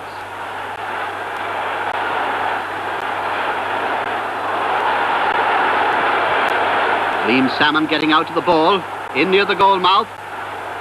John Keenan trying to get it in, but it's blocked down and cleared out by Pat Reynolds once again. And as the half-time whistle sounds, Galway lead 1 goal and 6 points to 1 point. Can Meath, favoured by the breeze in the second half, pull down that lead? And there's one man who says, who cares? And here are the men who do care. Meath swinging into an early attack early in this second half. The Meath supporters, remembering the brilliance of Meath in the second half of the semi-final against Down, are more than hopeful at this stage, even though they do trail. A high ball that's deflected over the bar by goalkeeper Johnny Geraghty.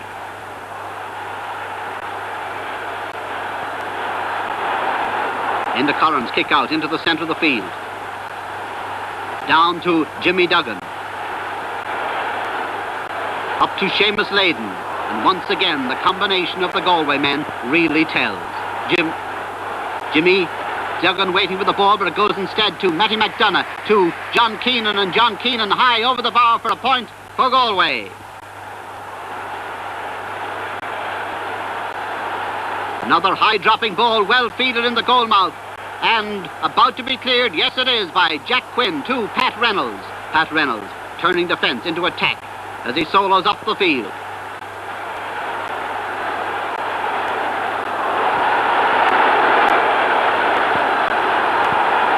Referee penalising the Galway backs, but soon it's Enda Colleran sending the ball out into the centre of the field once again, the hands grasping for the ball. Bertie Cunningham with a clearance for Meath. Murty O'Sullivan. Murty trying to break away from the Galway men. And Murty now sending one that's gone in and over the bar for another Meath point. Yes, Meath have been picking off the scores, but let's face it, they're not really making any sound impression on the Galway men. Pat Donlan again in possession, and Martin Newell in position to send it to Seamus Layden. Seamus going left, right and centre. Out now to Jimmy Duggan. The combination telling once again as Jimmy Duggan drops this one into the goal mouth, but Peter Darby is there, and Peter clears out for Meath. Red Collier, the great-hearted man of the match for Meath, putting the Meath men into the attack. But once again, the attack is broken up. The speed, the football ability, the combination, and the great heart. That's what's winning the day for Galway. And make no mistake about it, it is winning the day. Noel Tierney once again in brilliant form. Seamus Layden, brilliant too in attack.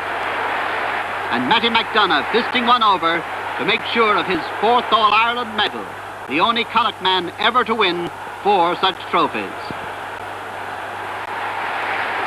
At this stage, the game is in its closing moments. Tom Brown over the bar with a point for Meath. Galway score once again, but in any moment the final whistle will sound and Galway have become All-Ireland champions with the score 1 goal and 10 points to Meath's 7 points. Yes, 3 in a row. And as Enda Colleran takes the Sam Maguire Cup on the Hogan Stand, he is but one of the very many happy Galway men who are in Croke Park on this September day in 1966. A brilliant and historic day for Galway football.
September the 24th, 1967, the occasion the 78th All-Ireland Senior Football Final between Cork, who beat Cavan in the semi-final, and Meath, who disposed of a gallant Mayo challenge.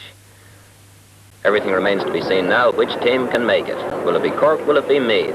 And O'Dublin, O'Connell Street, and all the other surrounding streets, very colourful sight on that Sunday morning, as caps and badges and flags were being sold and eagerly sought by the supporters who thronged in their thousands to Dublin. An atmosphere of tense excitement building up already from early in the morning as the crowds begin to wend their way. And where are they going? To Croke Park, the headquarters of the GAA in Dublin, where this final is to be played. From early on, the crowd filling in, the pitch as yet deserted, and the crowds filling the terraces. The scoreboard ready for the minor game between Cork and Laois, which starts the programme. As yet, the dugouts where the teams will sit, and the tunnels from which they will emerge, silent and deserted. The minor game, a disappointment in a way. Cork very much ahead at half-time by 3 goals and 10 points to 1 goal for Laois. So as the second half of the minor game starts, it's obvious that the Laois boys have a great deal facing them. Donal Ahern, the Cork captain, sending them attacking again, and it seems as if it's going to be one-way traffic in the second half also. Pat Fingleton, the Laois full-back, kicking the ball out, and Laois trying to get an attack moving there with centre fielder Seamus Fleming, sending the ball up into the left wing. Cleared out, though, first time by Dennis Cogan for Cork, away up along into the right corner to Dan Morley, and Dan selling a nice dummy. But this one is fisted out by full-back Pat Fingleton. Waiting for it is the star of the Cork team, Donald Hunt, who scored a goal and 5 points. And the scoreboard still looks rather sad for Laois, but Ivor Houlihan, with the long free which goes all the way over the bar, brings it down a little bit more. Laois still attacking. Ball coming out here on the left wing. Tom Kane sending it across. Waiting for it there is Steve Allen, and it's a goal for Laois. Things are looking a little bit better for them, but there's still a long, long way to go. Back come Cork. It's Donald Hunt again, and the goal. This seems to clinch the game for the Cork boys, and so indeed it did. The final score of 5-14 for Cork, 2-3 for Laois, and the captain of the Cork team, Donal O'Hearn, proudly receiving the cup. And it's a good omen for Cork. As for the start of the senior game, out come the Meath team, led by their captain, Peter Darby, wearing their traditional colours of green with gold collars and cuffs. Watched anxiously by friends, supporters and officials.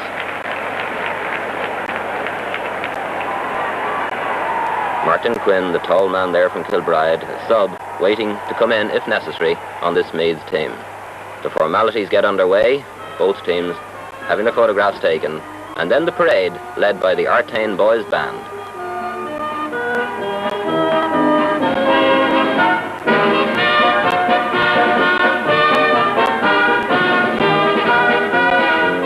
Cork led by their captain, Dennis Collin, from St. Nicholas, 22 years of age. Cork wearing their red and white.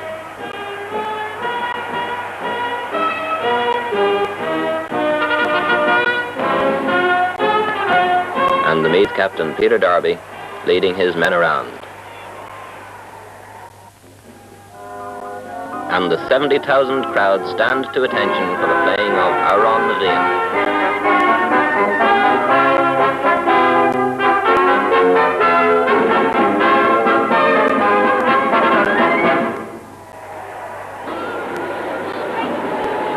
Only moments away now from the throw-in, and they're settling down on the sideline.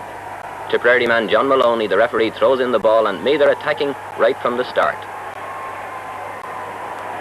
Mick Mellor has an early chance for Meath, but Billy Morgan, the Cork goalkeeper, is equal to the occasion, and now it's Cork's turn to come. Dennis Collins sending them attacking, and a kick here by Johnny O'Mahony for the Cork boys. And still plenty of comment on the game, even though it's only just started. But the first score of the game now from Eric Philpott. A point to put Cork ahead. 1 point to no score, and 3 minutes gone in the first half. Back come Meath.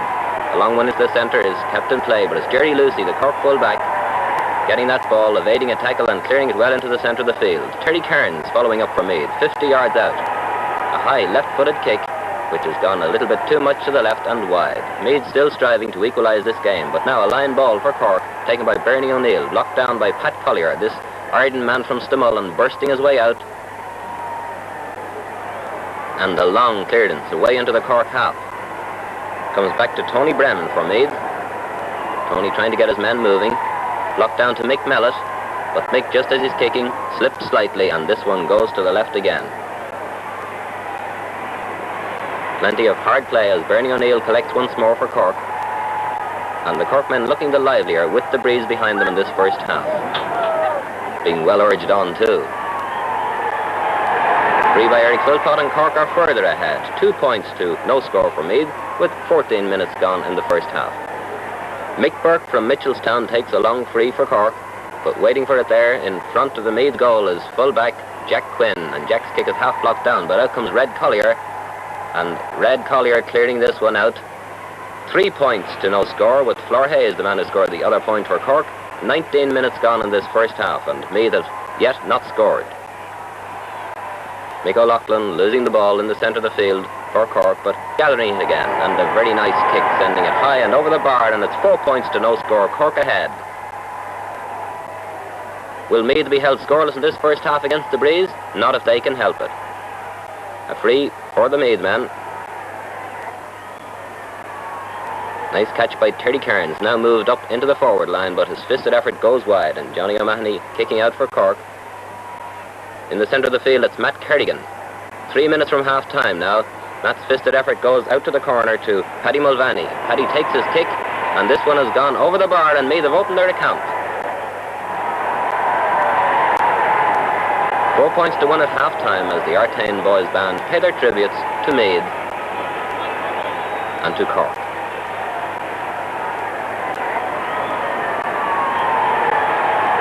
Uachtar on the Hearn, Eamon de Valera, ag Larachla, Mora, Banny Lynchy. Meath's 3 points behind at the start of the second half. They've got the breeze with them, but Cork are not going to let this lead slip lightly as they attack early. But a quick point by Paddy Mulvaney reduces the arrears for Meath.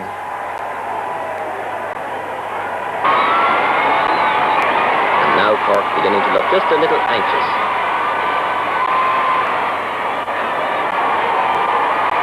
A long one into the centre of the field. Mick Burke kicking it away.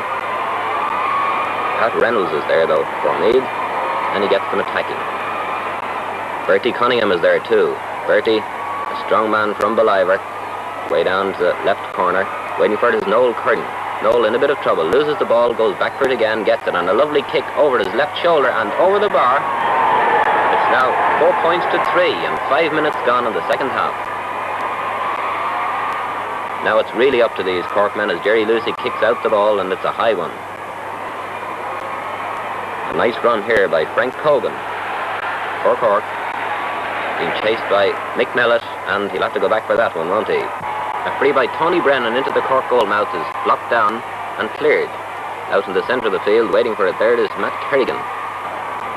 Matt gathers it 50 yards out from the Cork goal. Sends in a high right-footed one. Terry Cairns is in under it. Gets his fist to it. It's a goal for Meath.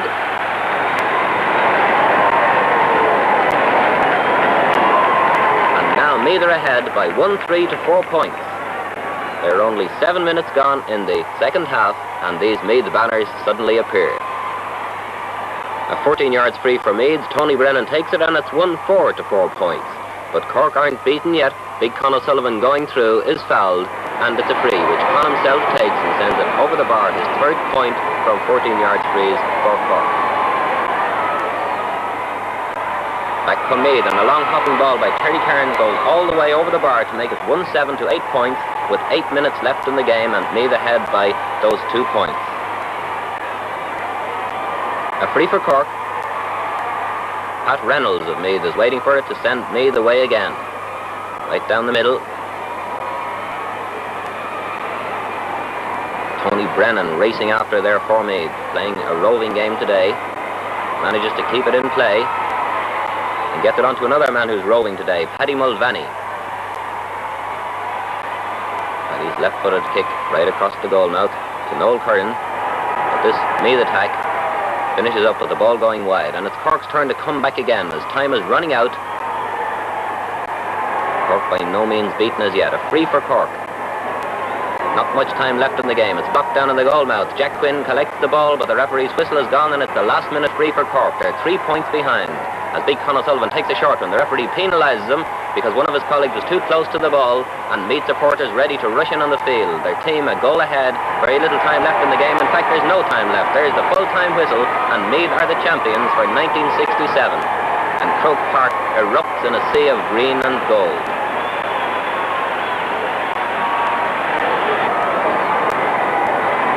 Final score 1-9 for Meath, 9 points for Cork. Meath's reward, the Sam Maguire Cup, ironically named to commemorate a Cork man.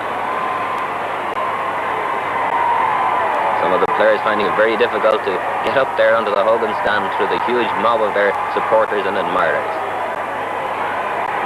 There he is at last, the Meath captain, Peter Darby, with that Sam Maguire Cup, that very coveted football trophy.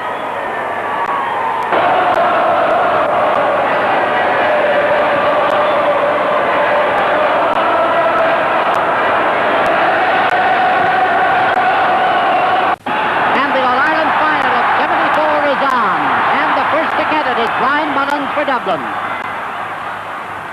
Dublin trying to get moving with an attack. David Hickey foul. Free to Dublin to be taken by Georgie Wilson. Short one to Steve Rooney. Georgie Wilson. He tackled but getting his kick in. Joe Waldron. Brendan Collin eventually under pressure. But I think Bobby Doyle will recover. He has. He's going in to take his place as Jimmy Keaveney goes out now to take this free on the 21-yard line.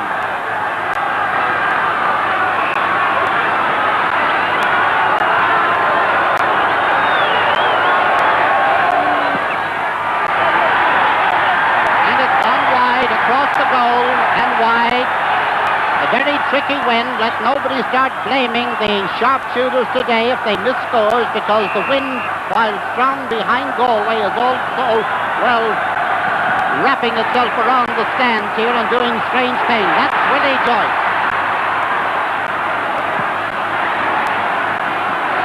With the ball now, Sean Doherty for Dublin. Nipping in, David Hickey. Hickey, yes, going up the field now comes Jack Cosgrove. Jack Cosgrove up now to Jimmy Duggan. Still Jimmy on the 14, on the 21. It's high, and it's the first score of the game. Jimmy Duggan for Galway. After just over 2 minutes of play, Galway 1 point, no score for Dublin. Eddie Cullen. Jay O'Driscoll. Jay O'Driscoll kicking the ball up the field, but the referee deeming that he has been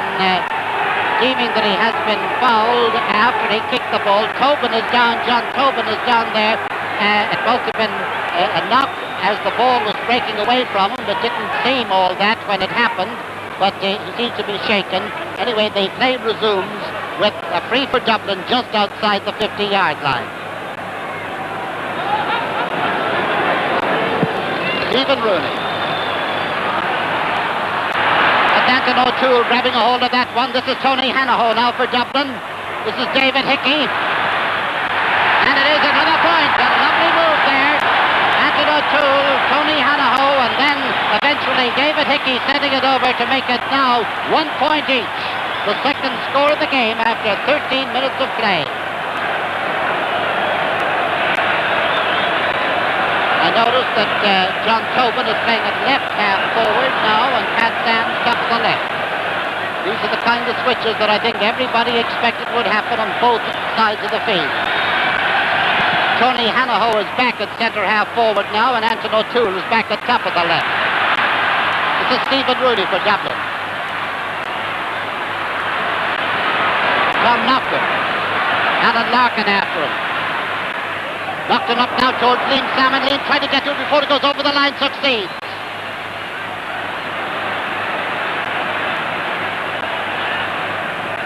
Into nice interception there by Stephen Rooney. And here comes Dublin. Stephen out now to Paddy Riley.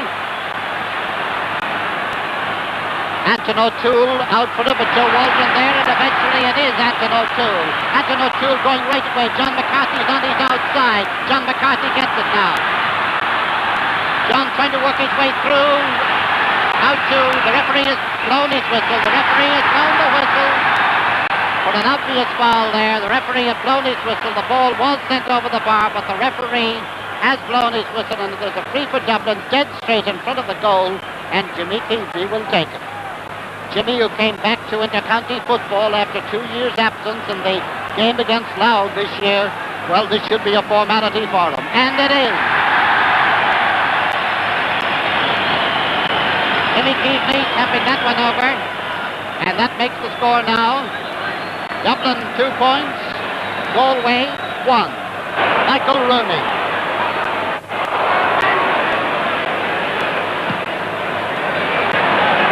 Dangerous kind of ball, backs in the goalkeeper, Sean Doherty and Paddy Cullen nodded one there for a moment, but the ball got out. Off Robbie Kelleher there for a line ball for Galway. John Tobin gone across to take it. Just checking that it's where it should be, and John Tobin standing back now, the tune man. Here he comes with his kick. And Sean Doherty doesn't hold it. Paddy Cullen comes up with it. Deflection there by Willie Joyce, and Anton O'Toole has come out now for the ball, but the ball has gone off him and is over the line for a Galway ball. Brendan Connor.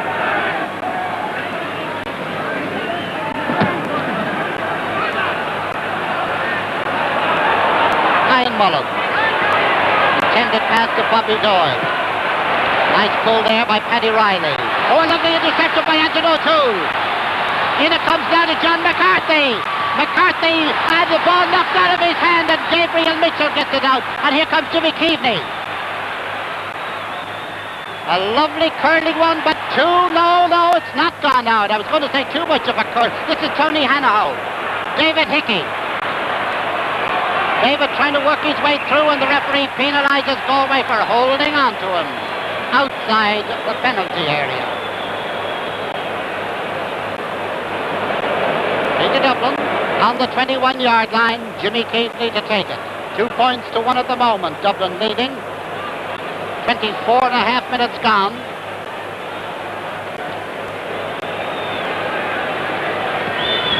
And Dublin now leading by 3 points to 1, although they're playing against the wind.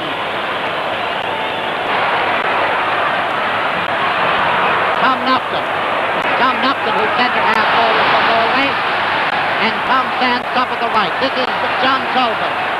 Fouled by Gail Driscoll, and there is a free. Quickly taken free by John Tobin. Into Jimmy Duggan. And Brian Mullins, who plays another game during the winter, rather obviously there, pulls down another man who used to play that other game like rugby during the winter. Jimmy Duggan taking the free for Galway, just inside the 50. There's the angle. Half held there by John Tobin, who can't really hold on to it. This is Tommy Nocton. Tom Nocton out trying to get in past 2 Dublin men who just won't give in. A dangerous curled out by Paddy Cullen. Bobby Kelleher. And straight out over the line for a line ball for Galway. Just having a look round the Galway back line and the Dublin forward line to see who's playing where, and I've given it up. Over on the far side of the field, Liam O'Neill to take this line ball. It's a twisted one there that almost Paddy Cullen on the hop there, and very nearly did, but didn't. Here it is again. A high ball across into the center, fisted in, and just wide.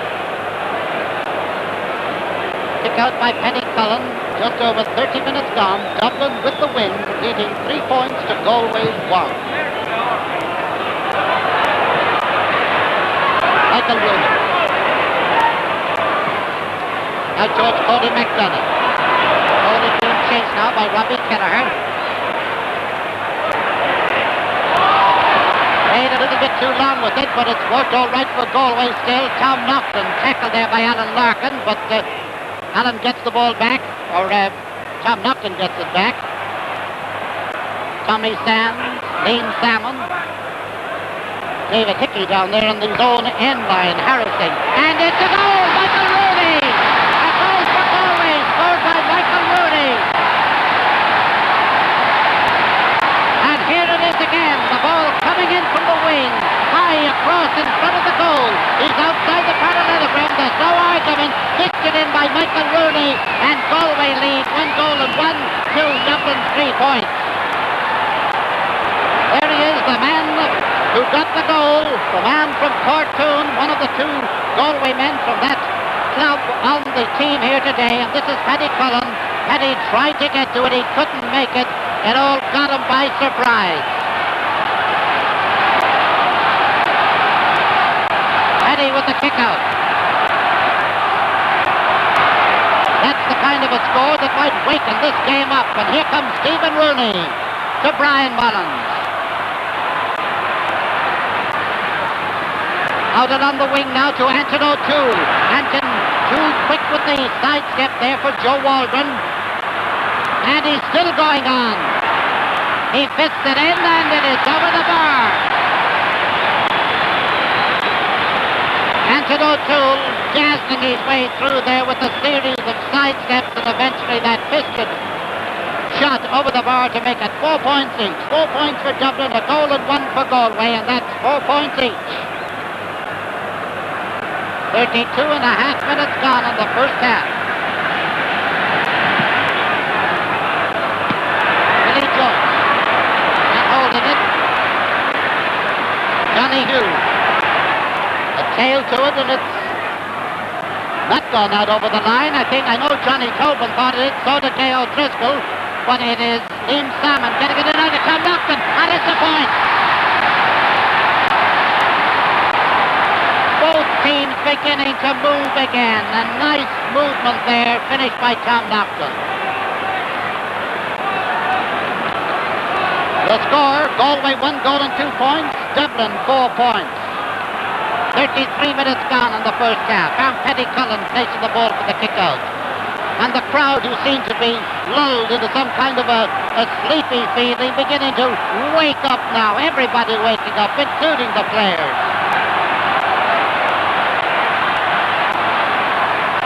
Brian Mullins. Joe Waldron judging that one very well. John Tobin. In now to Tom Naughton, and here comes Naughton. And it is over the bar, another point scored by Tom Naughton. This is the great player, this, and let's see how he did it. Cutting his way through, he sidesteps a tackle there. Still toe to hand, takes his shot in his stride and over the bar. And this is Michael Rooney. Paddy Riley coming in after him. Michael selling dummies wholesale and picking off a lovely point. Lovely point there by Michael Rooney. Moves to the half-forward line. Michael's selection controversial, but boy, just see how he justified it. There's one dodge, there's a second, and there is a third, and there's the kick.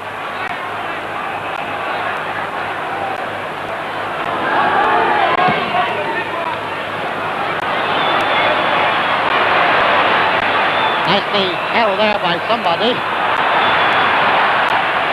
Referee decides that it was held by Bobby Doyle, and Johnny Hughes descends and is penalized by the ball being brought about 5 or 6 yards nearer the Galway goal, and Jimmy Keaveney is going to take it, and there's the angle.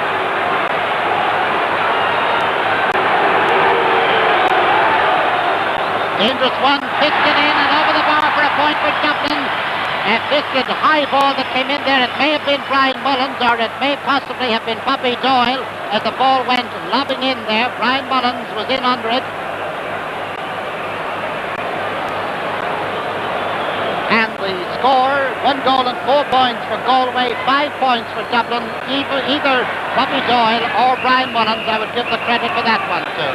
And there goes the half-time whistle. And now here we have the throw-in with Patsy Devlin to start the second half. And there it is, the throw-in of the second half, and it's Jimmy Duggan. John Tobin trying to get to it, doesn't. Liam Salmon. Sean Doherty trying very hard to stop him going in there, and here's Michael Rooney, and a great save by Paddy Cullen. A great save by Paddy Cullen, a point-blank shot by Michael Rooney, and Paddy Cullen not only saving it, but holding it, and bringing it out over the end line at the expense of the 50 by all means, but it was one that had goal written all over it. Jimmy Duggan racing the ball for the 50.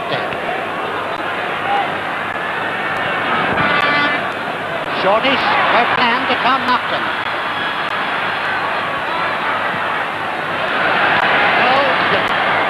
Jimmy might have taken a shot from far out. He couldn't have sent it any wider. The score still 7-5 in favour of Galway. 1-4 to 5 points. Paddy Cullen with that great save under his belt with the kick out. Brian Mullins being chased by Jimmy Duggan. Still Brian Mullins. Oh, a dangerous ball in towards Jimmy Keefe, deflecting it over. Gabriel Mitchell. High clearance, not a very long one, and nicely fielded by David Hickey. Into the centre to Anton O'Toole. Blocked down by Liam O'Neill. And Liam tripped as he was going out there for that ball. A nice blocking down there by Liam O'Neill, very nice indeed. Because it would have been expensive for Galway, I'd say, if that ball had gone in, because it was heading off the O'Toole boot in towards the goal mouth. Jack Cosgrove.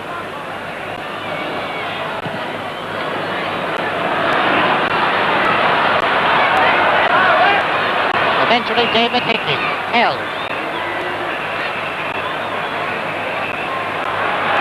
And the referee awarding the free 10 yards further in because the Galway man was standing too near the ball, I would say. He'd want to be a fast man to get out of it before that whistle went. I think Jimmy Duggan is just asking to see what the free was for.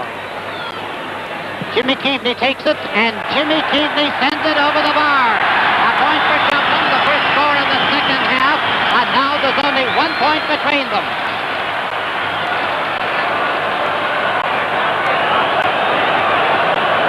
Galway 1-4, Dublin 6 points. Thundering out with the ball there. Tony Hanaho running onto it. Jimmy Keaveney running out to it. Jack Cosgrove after him. Across to Bobby Doyle on the 21.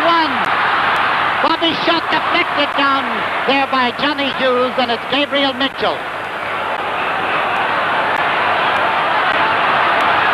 David Hickey now. Still David Hickey. Liam O'Neill after him. It looks as if it was going to go over the bar, but Gabriel Mitchell didn't think it was, and gets it out in centre where Brian Mullins gets it for Dublin. Dublin coming back into the attack now. Anton O'Toole cutting inside. And no free, no anything. One of the Dublin players appealing for a penalty there for a foul on Anton O'Toole. And just let's see what happened. There's the ball out to the right. Now here he is coming in just outside the penalty area, and he is tripped. He is tripped all right, but it was outside the penalty area, but there wasn't a free or anything like that. Patsy Devlin doesn't have slow motion replay under his arm out there. Play now 70 yards from the Dublin goal. The referee calling for the ball, and he's going to hop it.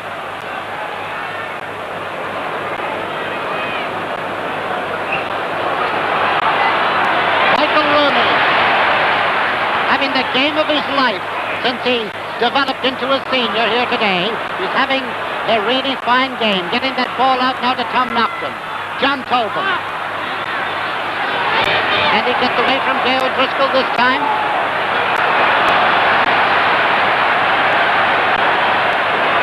And Pat Sands now at the ball. Into the center to Liam Salmon. Liam Salmon trying to take his shot, and the referee has called for the ball, and it is a penalty. A penalty for Galway. Michael Rooney was down injured there from a spinning elbow a minute ago, and he is all right. There is a penalty now for Galway, and Paddy Cullen, heaven help him, in there in the goal, and Liam Salmon, who has never missed a penalty, going to take it. Oh, there's the goalkeeper. The man with number 14 on his back, just going to come up there on the left of your picture any moment. Here it comes. And he saved it! He saved it! Oh, Paddy Cullen. Paddy Cullen has saved it. They're in cheering him and all the rest. Here's the shot.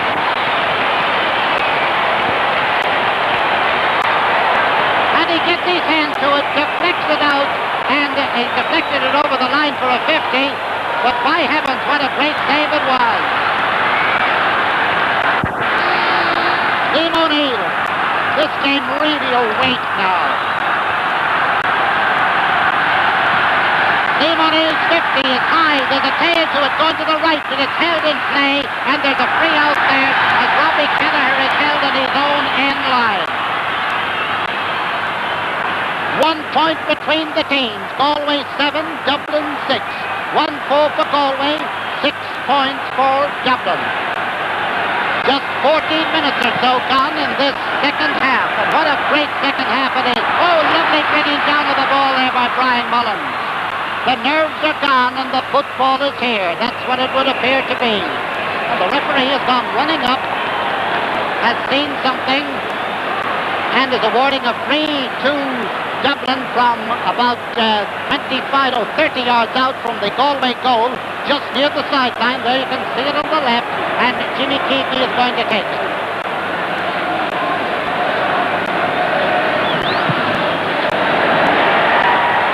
And it's over the bar. It's over the bar. A lovely point by Jimmy Keaveney from a very awkward angle.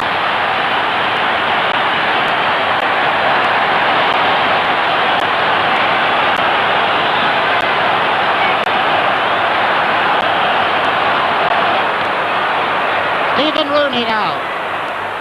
David Hickey getting inside Liam O'Neill, and here comes David all alone. Jimmy Keaveney. And Jimmy high and over the bar, and the lead for Dublin.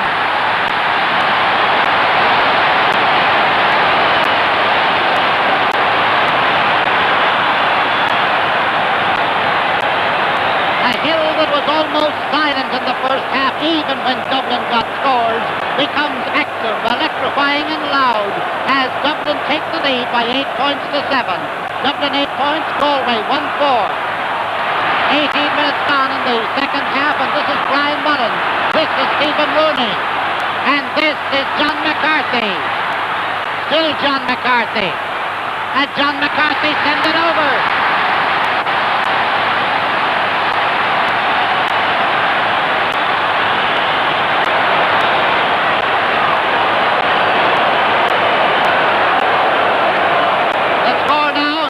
To 7.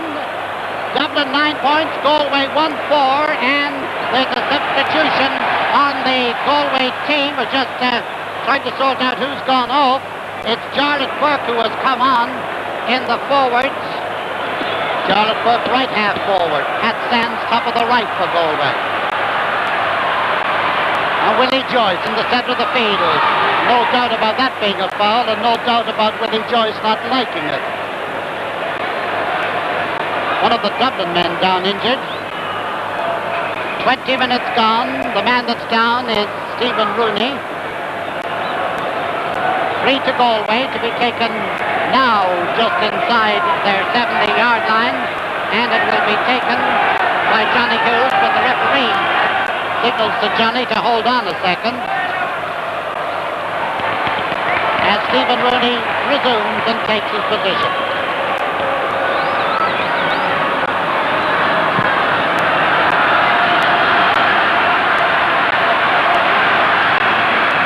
Well, I don't know who's going to decide who grabbed that one first. Certainly not the referee, because he's going to hop it.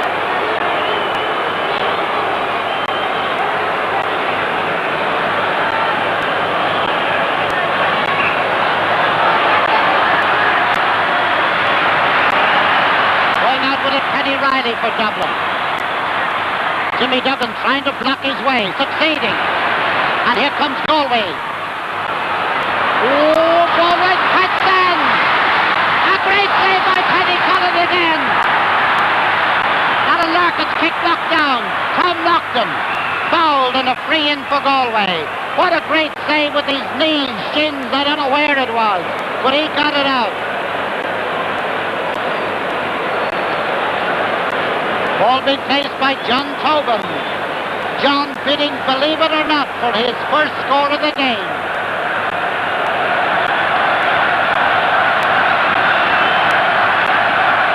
What an important kick it is, because if he gets it, Galway will be just 1 point behind.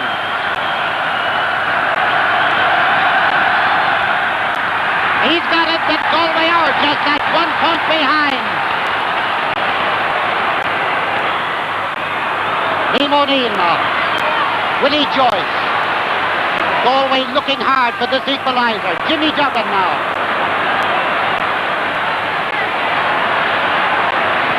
There it is, in towards the goal mouth, and it's deflected out by Paddy Cullen.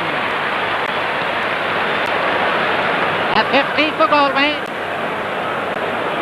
9 points to 8, and here it is again. There's the shot. Gone in towards the goal. Paddy Cullen gets his hand to it and deflects it out around the upright. Johnny Hughes with his 50. And it's over the bar and they're level again.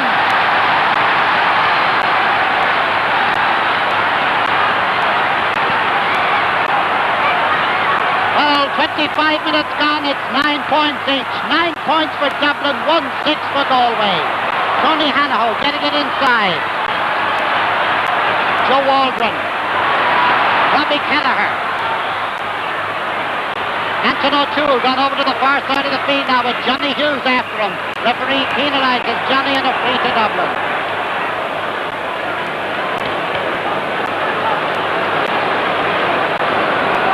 Free to Dublin, just inside the Galway 70, Stephen Rooney to take.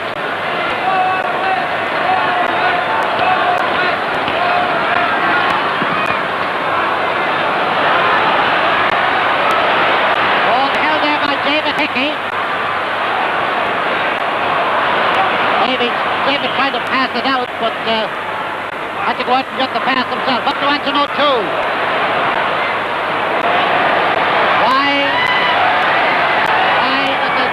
Still 9 points each. 26 minutes gone. 26 of the 40 gone.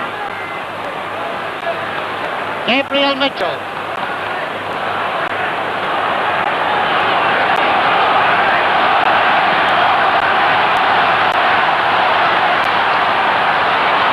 Here comes Dublin again. Paddy Riley. Robbed by Jimmy Duggan. Referee says tripped. And there is a free for Dublin, dead straight in front of the goal, and the free will be taken by Jimmy Keaveney. Paddy Riley, the one who was down injured, he seems to be all right, and Jimmy Keaveney to take the free. Dead straight in front of the goal.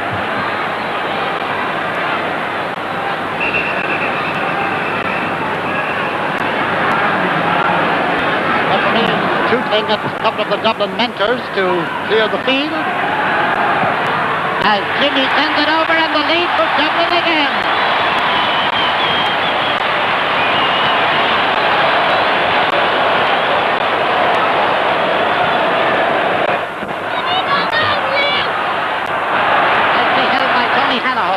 trying to get up the field with it now. And he's tripped as he goes. Free to Dublin. 21-yard line. Awkward angle. Jimmy Keaveney to kick.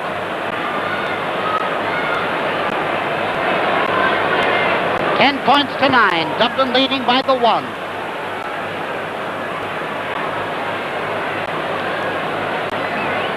Alan Larkin is being attended to out the field. A shortish kick by Jimmy Keaveney to David Hickey, and David fits it over the bar for another point for Dublin. David Hickey, the scorer.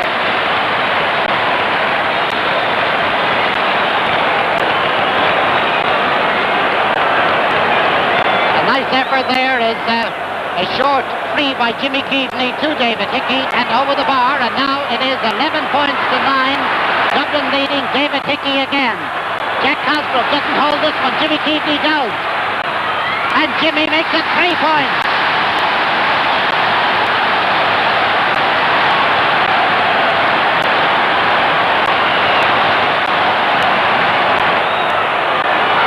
Michael Rooney on the ground, but I don't think the Dublin man was near enough for him to persuade the referee that it was a free.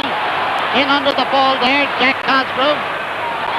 This clearance blocked by Brian Mullen to Jimmy Keaveney. And it is over the bar. A lovely point by Jimmy Keaveney, the man who came back.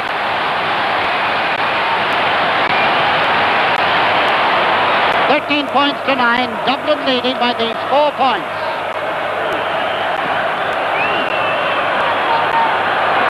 And David Hickey running to that one. This is Tony Hanaho near the end line. John McCarthy, Brian Mullins, and a point for Dublin by Brian Mullins. Well, the Jacks are back all right, and the way they're playing right now, the Galway backs are jacked. And the crowd getting ready to invade the pitch here. And in fact, some of them in already. And some of them being good-humouredly removed, and some of them being removed. Very near the end of the game now. 14 points for Dublin, 1 goal and 6 for Galway.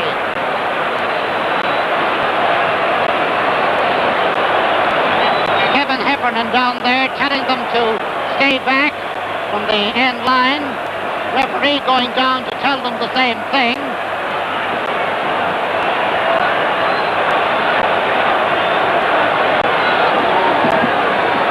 Final whistle, I'm sure not very far away. He's heading up, the referee is heading up towards the center of the field. He's heading off the field.